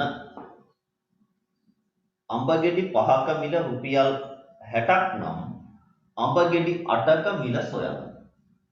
හරි. අඹගෙඩි 8ක මිල සොයන්න. ඔන්න හොඳට අහගන්න. ඇත්තටම මේ ක්‍රමයටත් වඩා ඊළඟ ක්‍රමෙ ලේසි. ගෙඩි ගණනයි මිලයි. ඕක තමයි මේකේ තියෙන රාශි දෙක. ගෙඩි ගණනයි මිලයි. හොඳද? අඹ ගෙඩි 5ක මිල රුපියල් 60යි. අඹ ගෙඩි 5ක මිල රුපියල් 60යි. අපෙන් අහන්නේ අඹ ගෙඩි 8ක මිල රුපියල් x කියලා ගමු. රුපියල් x කියලා ගමු. පැහැදිලිද? මේක අනුලෝම සමානුපාතය යනකොට මතකද මුලින්ම මම කිව්වා මේ 5/8. 5/8. මේකද කොහොමත් අනුලෝම සමානුපාතයක්නේ. සමානයි 60/x. ඕක ලියන්න පුළුවන් ඕනම ළමයෙක්. අපි ඔක මුලිනුත් අර කතා කරන්නේ 5/8 සමානයි 60/x. හොඳද? ඊළඟට මෙහෙමයි. 5/8 තියනව නේද? 5/8 කියන්නේ 5 බෙදීම 8යි. 5 බෙදීම 8යි. හොඳද? 5 බෙදීම 8යි. මේ පැත්තේ 60 බෙදීම x. 60 බෙදීම x. හරි? මේ 5/8යි කියන්නේ 5 බෙදීම 8යි. 60/x කියන්නේ 60 බෙදීම x. දැන් අපි ලේසි ක්‍රමයට ගන්න හදමු. දැන් මෙන්න මෙච්චරයි. මෙයා මේ පැත්තට ගුණ කරනවා. මෙයා මේ පැත්තට ගුණ කරනවා. හරි? මෙයා මේ පැත්තට ගුණ කරා මෙයා මේ පැත්තට ගුණ කරා කවුද එන්නේ? 5x. 5x 8 වරක් 60. 8 වරක් 60. ගුණ කර උත්තර ගන්න ඕනේ නැහැ ළමයි. හරි? ගුණ කර උත්තර ගන්න ඕනේ. අපි පස්සේ තමයි උත්තර ගන්න. මේක බලන්න මම ගාන හදලා මහන්නම් තේරුණාද කියලා. දෙපැත්තම 5න් බෙදනවා. දෙපැත්තම 5න් බෙදනවා. මේ x නේ හොයන්න ඕනේ. මේ බලන්න x සමානයි 5යි 60යි බෙදනවා. 12යි 8 වරක් 12 96යි. හරි ඕකයි ක්‍රමය. දැන් කවුරු හරි කියයි සර් මේක අර ඒකීය ක්‍රමයට වඩා අමාරුයි නේද කියලා. නෑ අමාරු නෑ. මොකද ඒකීය ක්‍රමයට සමහර ගණන් හදද්දි ළමයි අපිට හදාගන්න බැරුව යනවා. දැන් මම ඒකීය ක්‍රමයට එච්චර අමාරු ගණන් වල අභ්‍යාසෙ තිබුණේ නෑ. හරි? මේ ක්‍රමයට මොන ගානාවක් කොහොම පටලලා තිබ්බත් උත්තරේ ගත්ත හැකි. හැබැයි මේකටත් වඩා ඊළඟ ක්‍රමේ ලේසියි. මේ ක්‍රමේ මම දැන් ඊළඟට කියලා දෙන ක්‍රමේ දෙක නිකන් අර එකම වගේ තමයි. නමුත් අරක මේකට වඩා වැඩ අඩුයි ඈ. හරි. මේක තේරුම් නැති ළමයි ඉන්නවද? මේක තේරුනේ නැති අය ඉන්නවද? 5/8යි 60x. 5/8යි 60x කියලා ලිව්වා. භාග දෙක ලිව්වා. දෙපැත්තට ගුණ කරලා බෙදුවා. හරි? තේරුම් නැති කෙනෙක් හිටියොත් අහන්න. නැත්තම් ඔක ලියා ගන්න කොටක් ගන්න.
හරිනේ. හරි. අපි ඊළඟ ගන්නට යමු. ඊළඟ ගන්න ලියා ගන්න. ඊළඟ ගන්න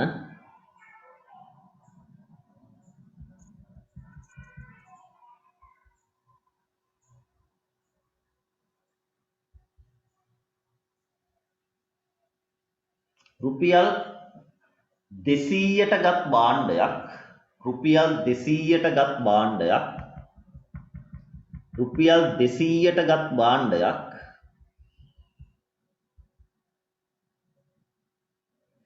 රුපියල් 200ට ගත් භාණ්ඩයක්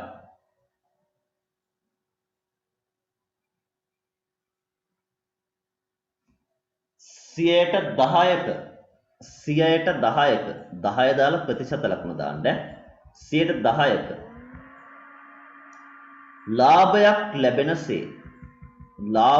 ලැබෙනසේ විකිණිය යුතු මිල සොයන්න 10ක ලාභයක් ලැබෙනසේ විකිණිය යුතු මිල සොයන්න රුපියල් 200ට ගත් භාණ්ඩයක් 10ක ලාභයක් ලැබෙනසේ විකිණිය යුතු මිල සොයන්න.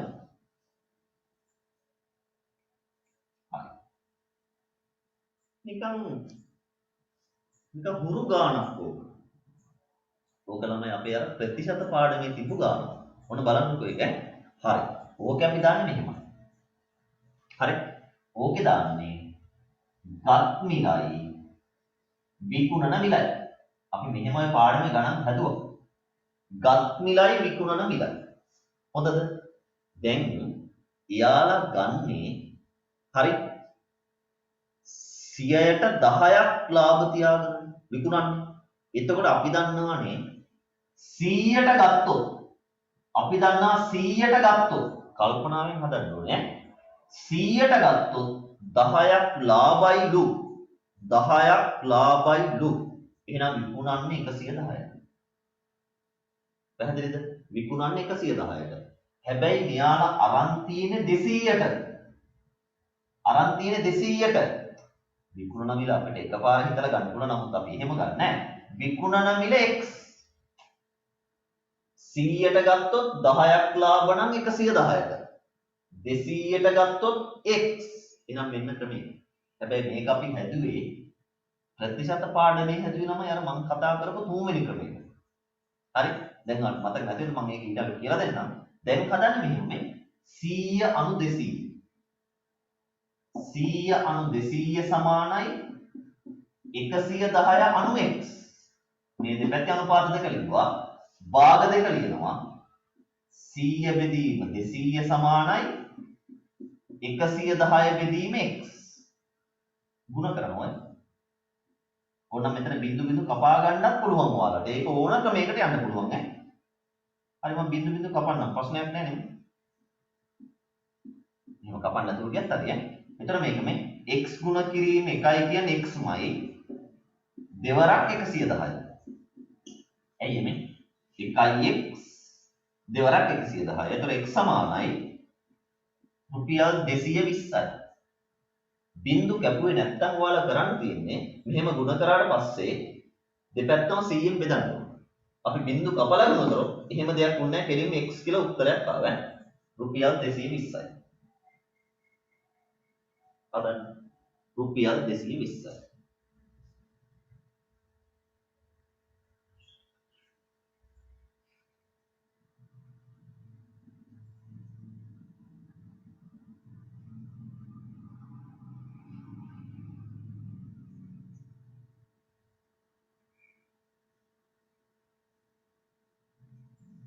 හරි ඊළඟ ගානට යන්න. ඊළඟ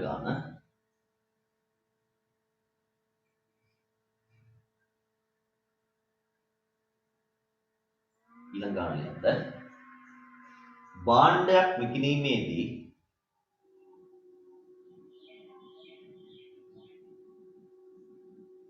භාණ්ඩයක් විකිණීමේදී 5ක වට්ටමක් දෙනු ලබන භාණ්ඩයක් විකිණීමේදී 5ක වට්ටමක් දෙනු ලබන 5ක වට්ටමක් දෙනු ලබන වෙළඳ සලකින් භාණ්ඩයක් විකිණීමේදී 5ක වට්ටමක් දෙනු ලබන වෙළඳ සලකින් රුපියල් 1000ක් වටිනා රුපියල් 1000ක් වටිනා භාණ්ඩයක් මිලදී ගැනීමට රුපියල් 1000ක් වටිනා භාණ්ඩයක් මිලදී ගැනීමට අවශ්‍ය වන මුදල සොයන්න. අවශ්‍ය වන මුදල සොයන්න.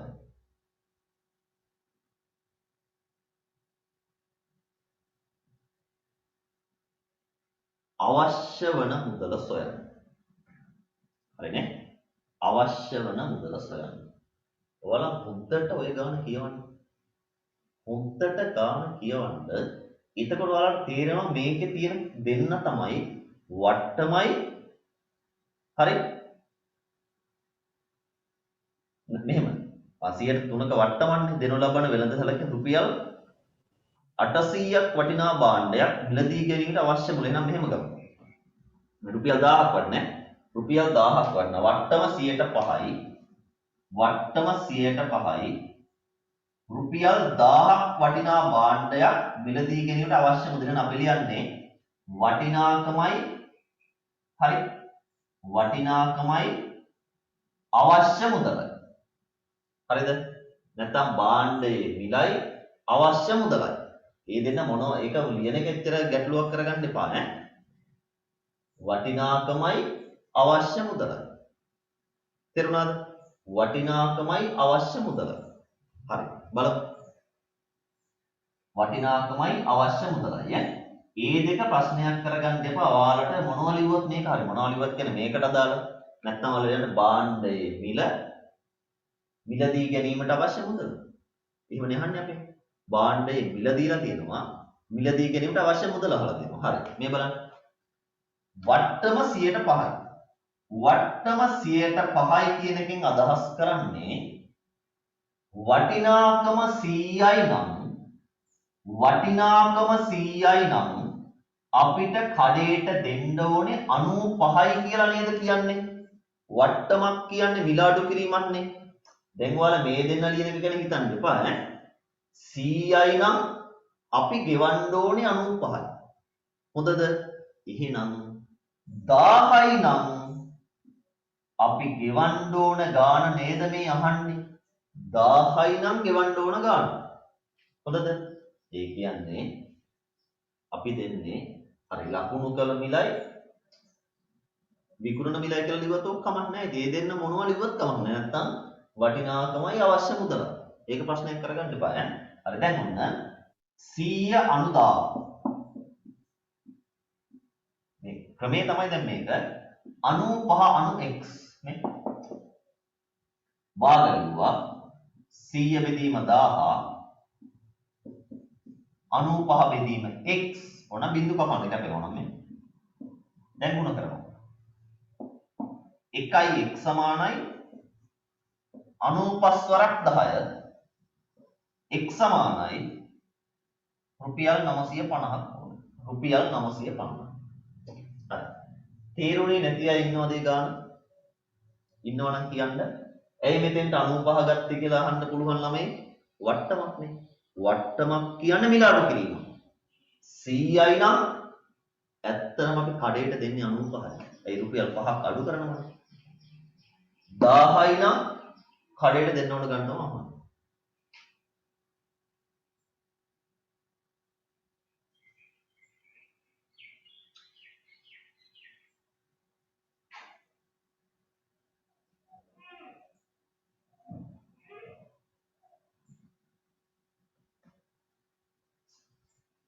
මම දැන් මේ අර අඹගෙඩි 5යි නම් අඹගෙඩි ඒව දෙන්නේ නැහැ. දැන් ඒව වලට පුළුවන්.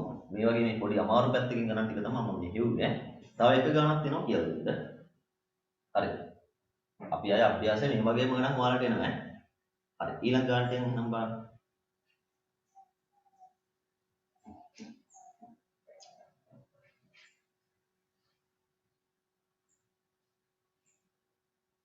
හරි. ලියන්න.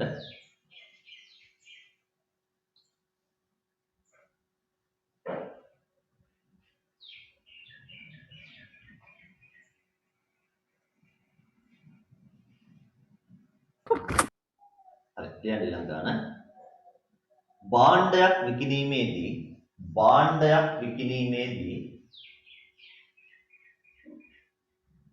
භාණ්ඩයක් විකිණීමේදී 20%ක කොමිස් මුදලක් දෙනු ලැබේ නම් 20%ක කොමිස් මුදලක් දෙනු ලැබේ නම් භාණ්ඩයක් විකිණීමේදී 20%ක කොමිස් මුදලක් දෙනු ලැබේ නම්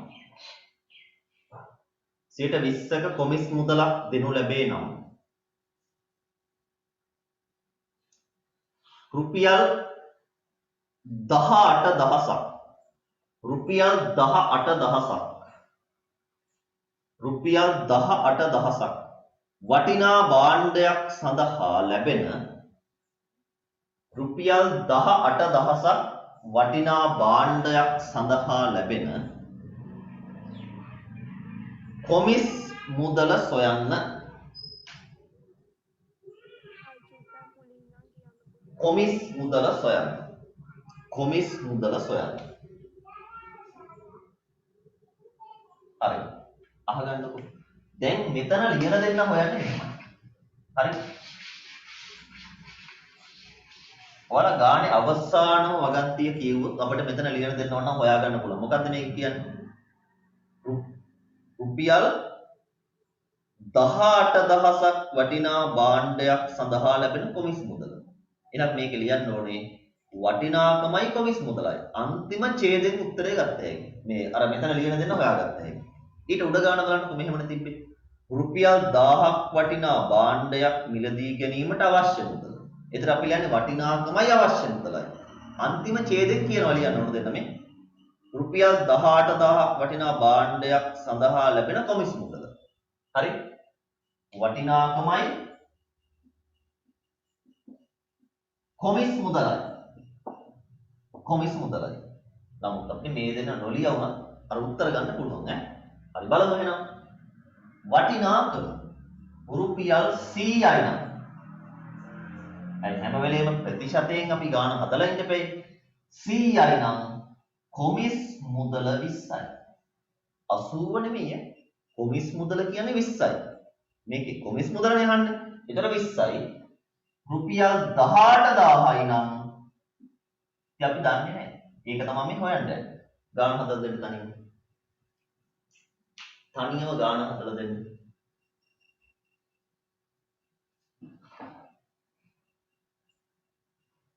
තව එකම එක ගානක් ඔයාලට කියලා දෙනවා.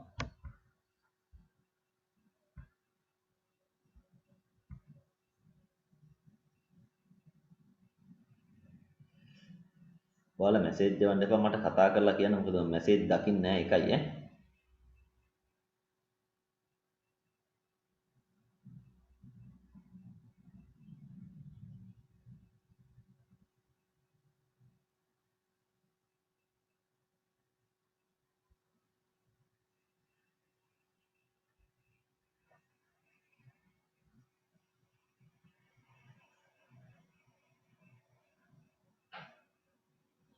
වටිනාකමයි කොමිස් මුදලයි ඈ.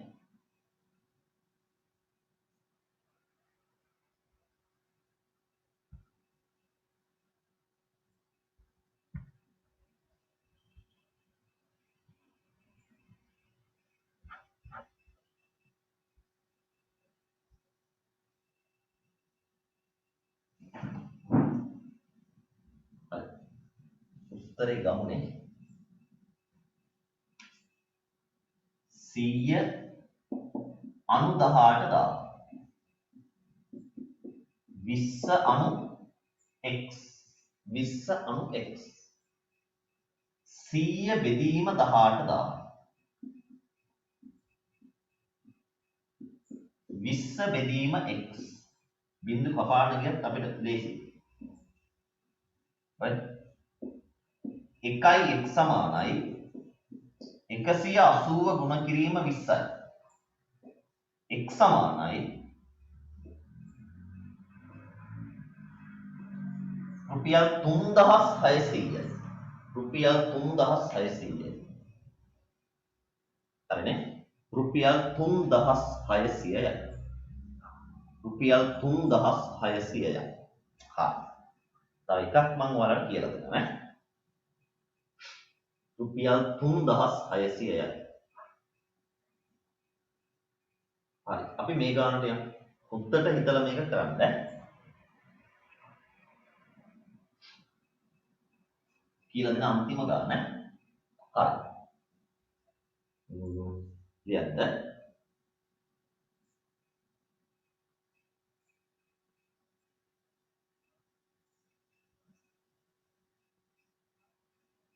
පැන්සල් 5ක මිල ලේසි ගානක් ඈ. පැන්සල් 5ක මිල පැන්සල් 5ක මිල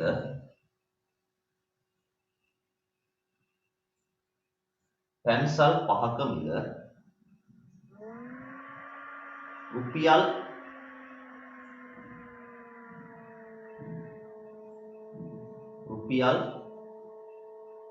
90කි. රුපියල් 90කි. පැන්සල් 5ක මිල රුපියල් 90කි.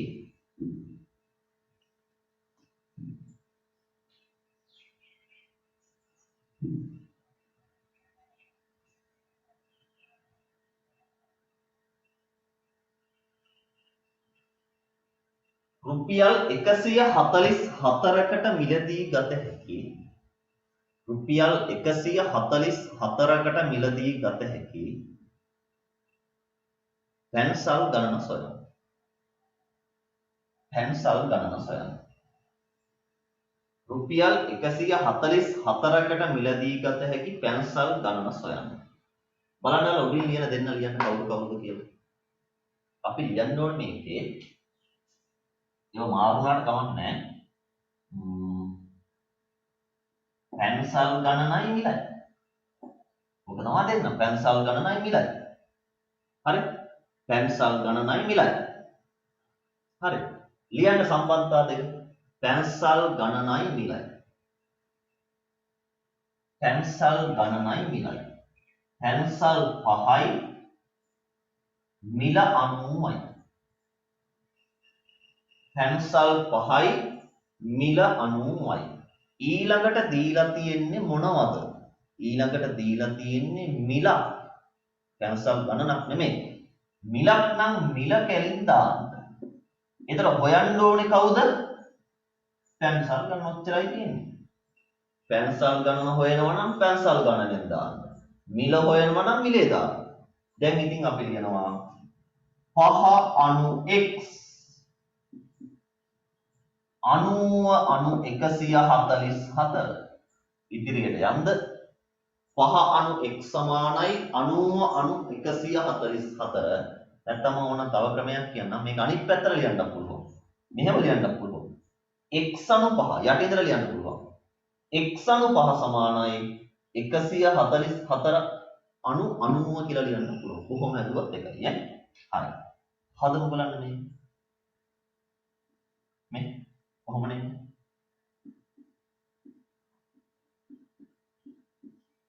කොහොම හදුවත් කරදෙන්නේ නැහැ බය වෙන්න එපා දැන් ඉතින් අපි මේක කොහොමද ගුණනේ කරන්නේ මේ දෙන්න පහෙන් ගුණ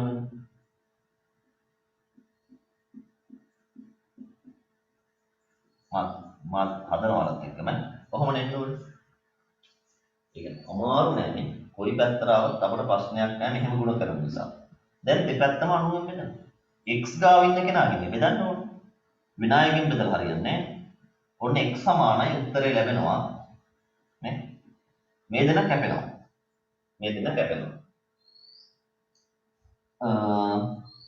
5යි 90යි බෙදෙනවා 18 පුළුවන් නම් 144 18න් බෙදන්න 144 18න් බෙදලා ගන්න 144 18න් පුළුවන් නම් බෙදලා ගන්න තේරුණානේ 90යි 90යි කැපෙනවා 5ට 1යි 90ට 18යි 144 බෙදන්න 18යි 144 බෙදන්න 18න් 10ක් නම් නැහැ ඇයි 10ක් නැත්තේ 10ක් නම් 180ක් වෙන්න බෑ හරි බෙදලා ළමයි උත්තරේ දැම්ම මම ඒ නිසා උත්තරේ දාන්නම් 8යි 8යි හරි ඔන්න අපිට කොටස් දෙකක් කොහොමද අද දවස් ඉතුරු වෙනවා අපි ඉක්මනට මේ අභ්‍යාසයට යමු හොඳද මේ අභ්‍යාස මාලාවේ ගණන් ටික අපි දැන් හදනවා. දැන් අපි පුළුවන් තරමක් හදමු. ඔය මම කියලා දුන්නු ක්‍රමෙට. හරි. ඉස්සරලාම හදන්න පළවෙනි ගාන මුලින්ම හදලා ඉන්න. හරි. මේ තියෙන්නේ 10යි 3 අභ්‍යාසයේ පළවෙනි ගානට හිස්තැන් ටිකක් තියෙනව නේද? මට ඒ හිස්තැන් ටික ටක් ගාලා පුරවලා දෙන්න. 10යි 3 අභ්‍යාසයේ පළවෙනි ගාන හිස්තැන් ටික පුරවලා දෙන්න.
ඔල්පම් පේපර් එකක් දුන්නා ඒක තියන්න ඒක ලියලා තියාගන්න ඒක සාකච්ඡා කරනවා අපි ඈ.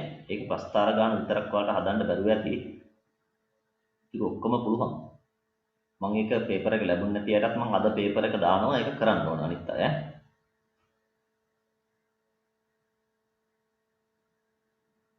ඊයස් අපි ඒක දවසක් දාලා සාකච්ඡා කරමු.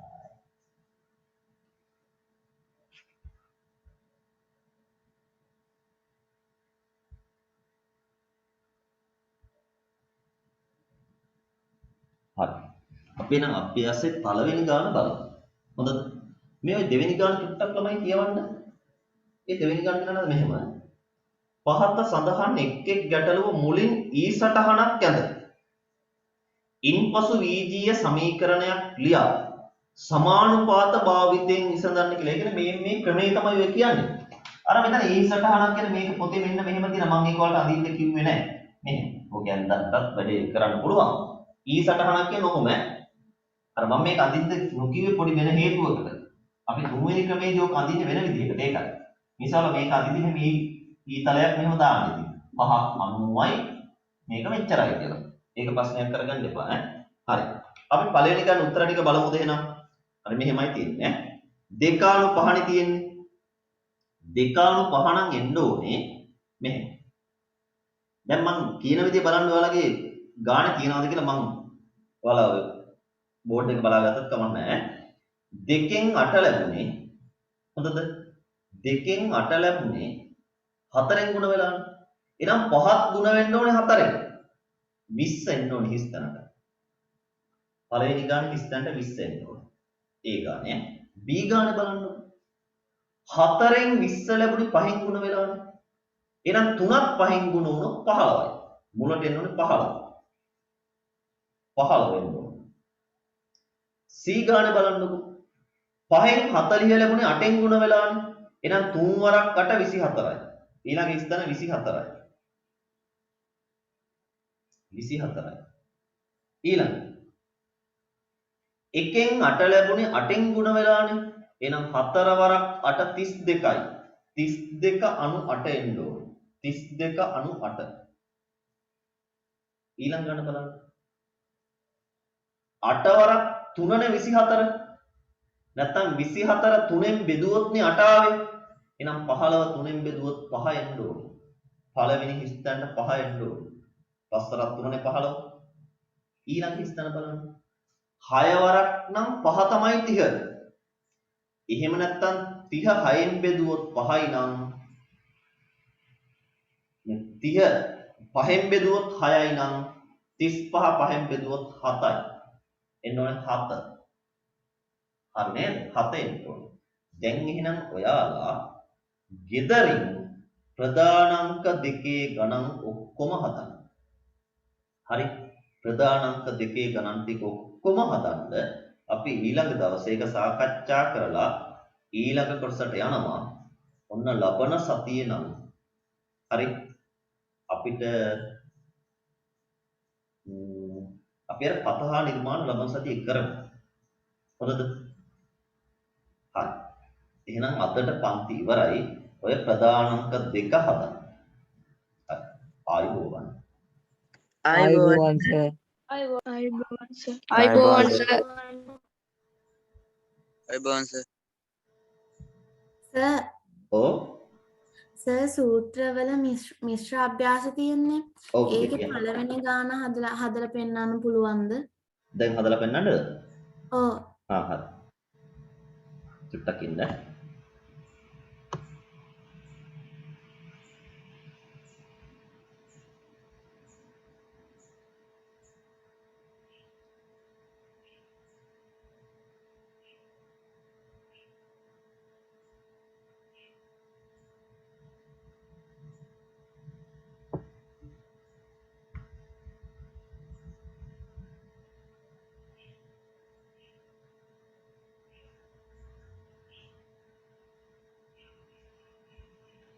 හරි.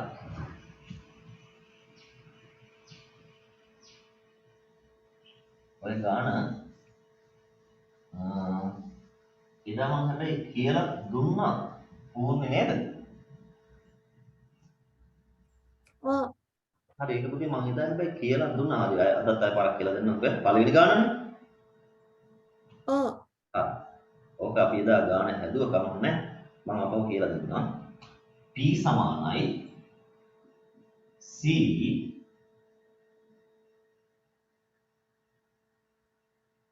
එක ධන R බෙදීම 100 එක ධන R බෙදීම 100 හරි නේද? මේක අපිට උක්ත කරන්න කියන්නේ R වනේ. ඉස්සෙල්ලා අපි R උක්ත කරන්න කලින් දෙපැත්ත මාරු කරගමු. C එක ධන R බෙදීම 100 සමානයි P. වරහනට කලින් කට්ටිය අයින් කරන්න ඕනේ. එහෙම නැත්නම් වරහන ඇතුළට යන්න බෑ. දෙපැත්තම C ගෙන් බෙදනවා. හරි. ආය වරහනක් ඕනේ නැහැ. ආය වරහනක් ඕනේ නැහැ. P බෙදීම C.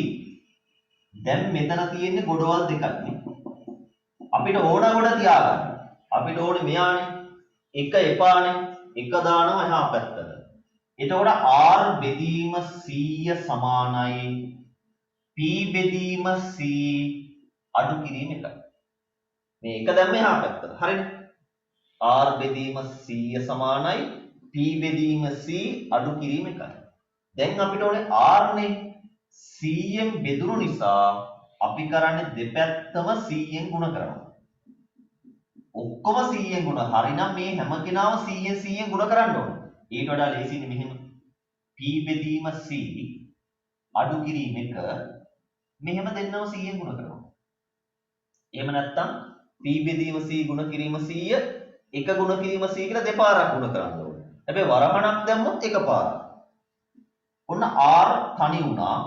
R සමානයි P බෙදීම C අඩු කිරීම 1 ගුණ කිරීම C. නැත්නම් 100 මේ පැත්තෙන් ලියුවොත් හරියන්නේ. හරි. ඒක ගැටලුවක්ද? මේ ගාන ගැටලුවක් නැහැ. මේ 100 මේ ගාන නෙමෙයි 100 වරහන් ඇතුලේ P බෙදීම C බෙදීම C කියලා තිබ්බහම බෙදීම නෙමෙයි අඩු කිරීම C කියලා තිබ්බහම එතකොට වරහන් ඇතුලේ තියෙනවනේ P බෙදීම C ඍණ C කියලා. මම ගාන ලියන්නද බෝඩ් එකේ? හා මේක ගැටලුවක් නැහැ නේද? කොට නැහැ. කියන්න ගාන 100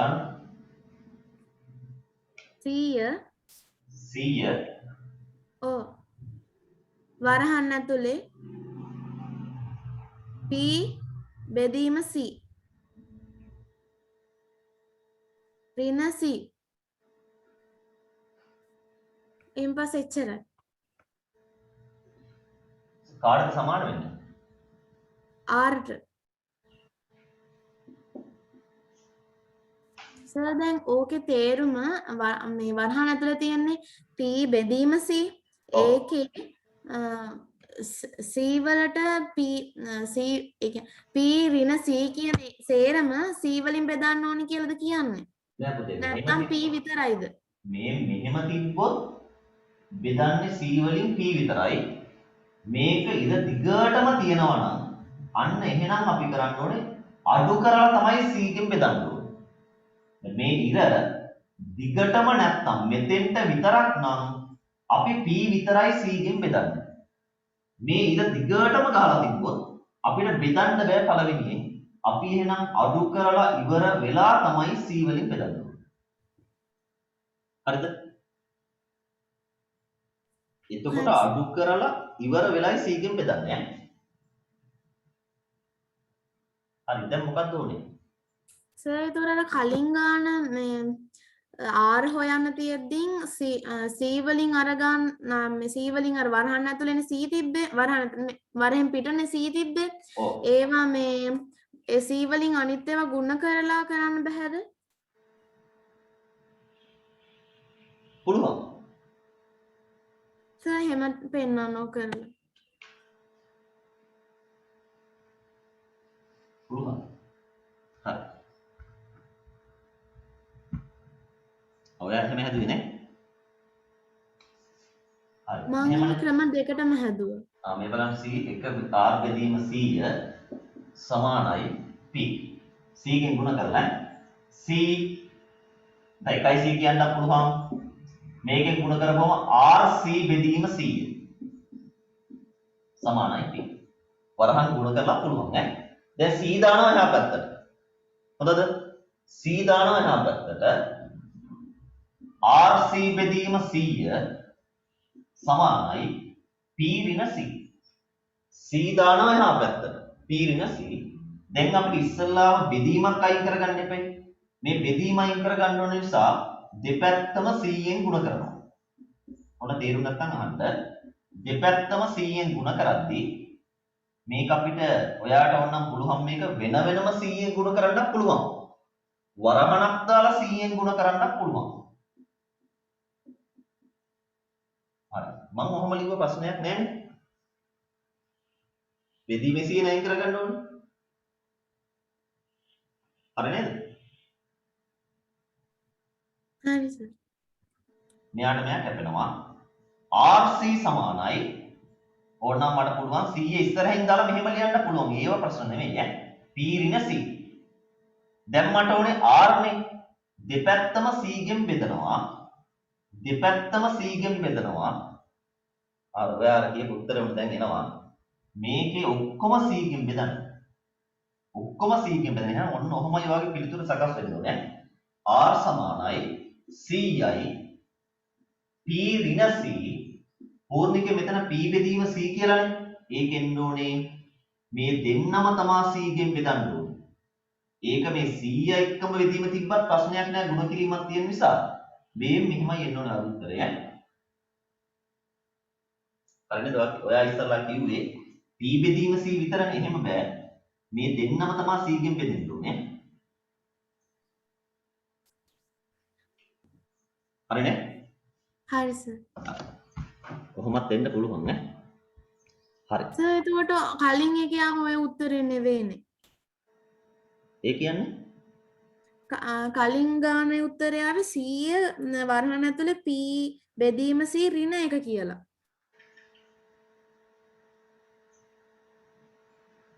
හරි. ඒක නම් මෙහෙම කරලා තියෙන්නේ. r සමානයි cයි මේ c ගෙන් මේ දෙන්නම බෙදෙන එක. මේ c ගෙන් මේ දෙන්නම බෙදෙන එක. ඒතර ඔන්න බලන්න. p බෙදීම c p බෙදීම c c c ගෙන් බෙදනවා මේකයි. ඕකද? ඔව්.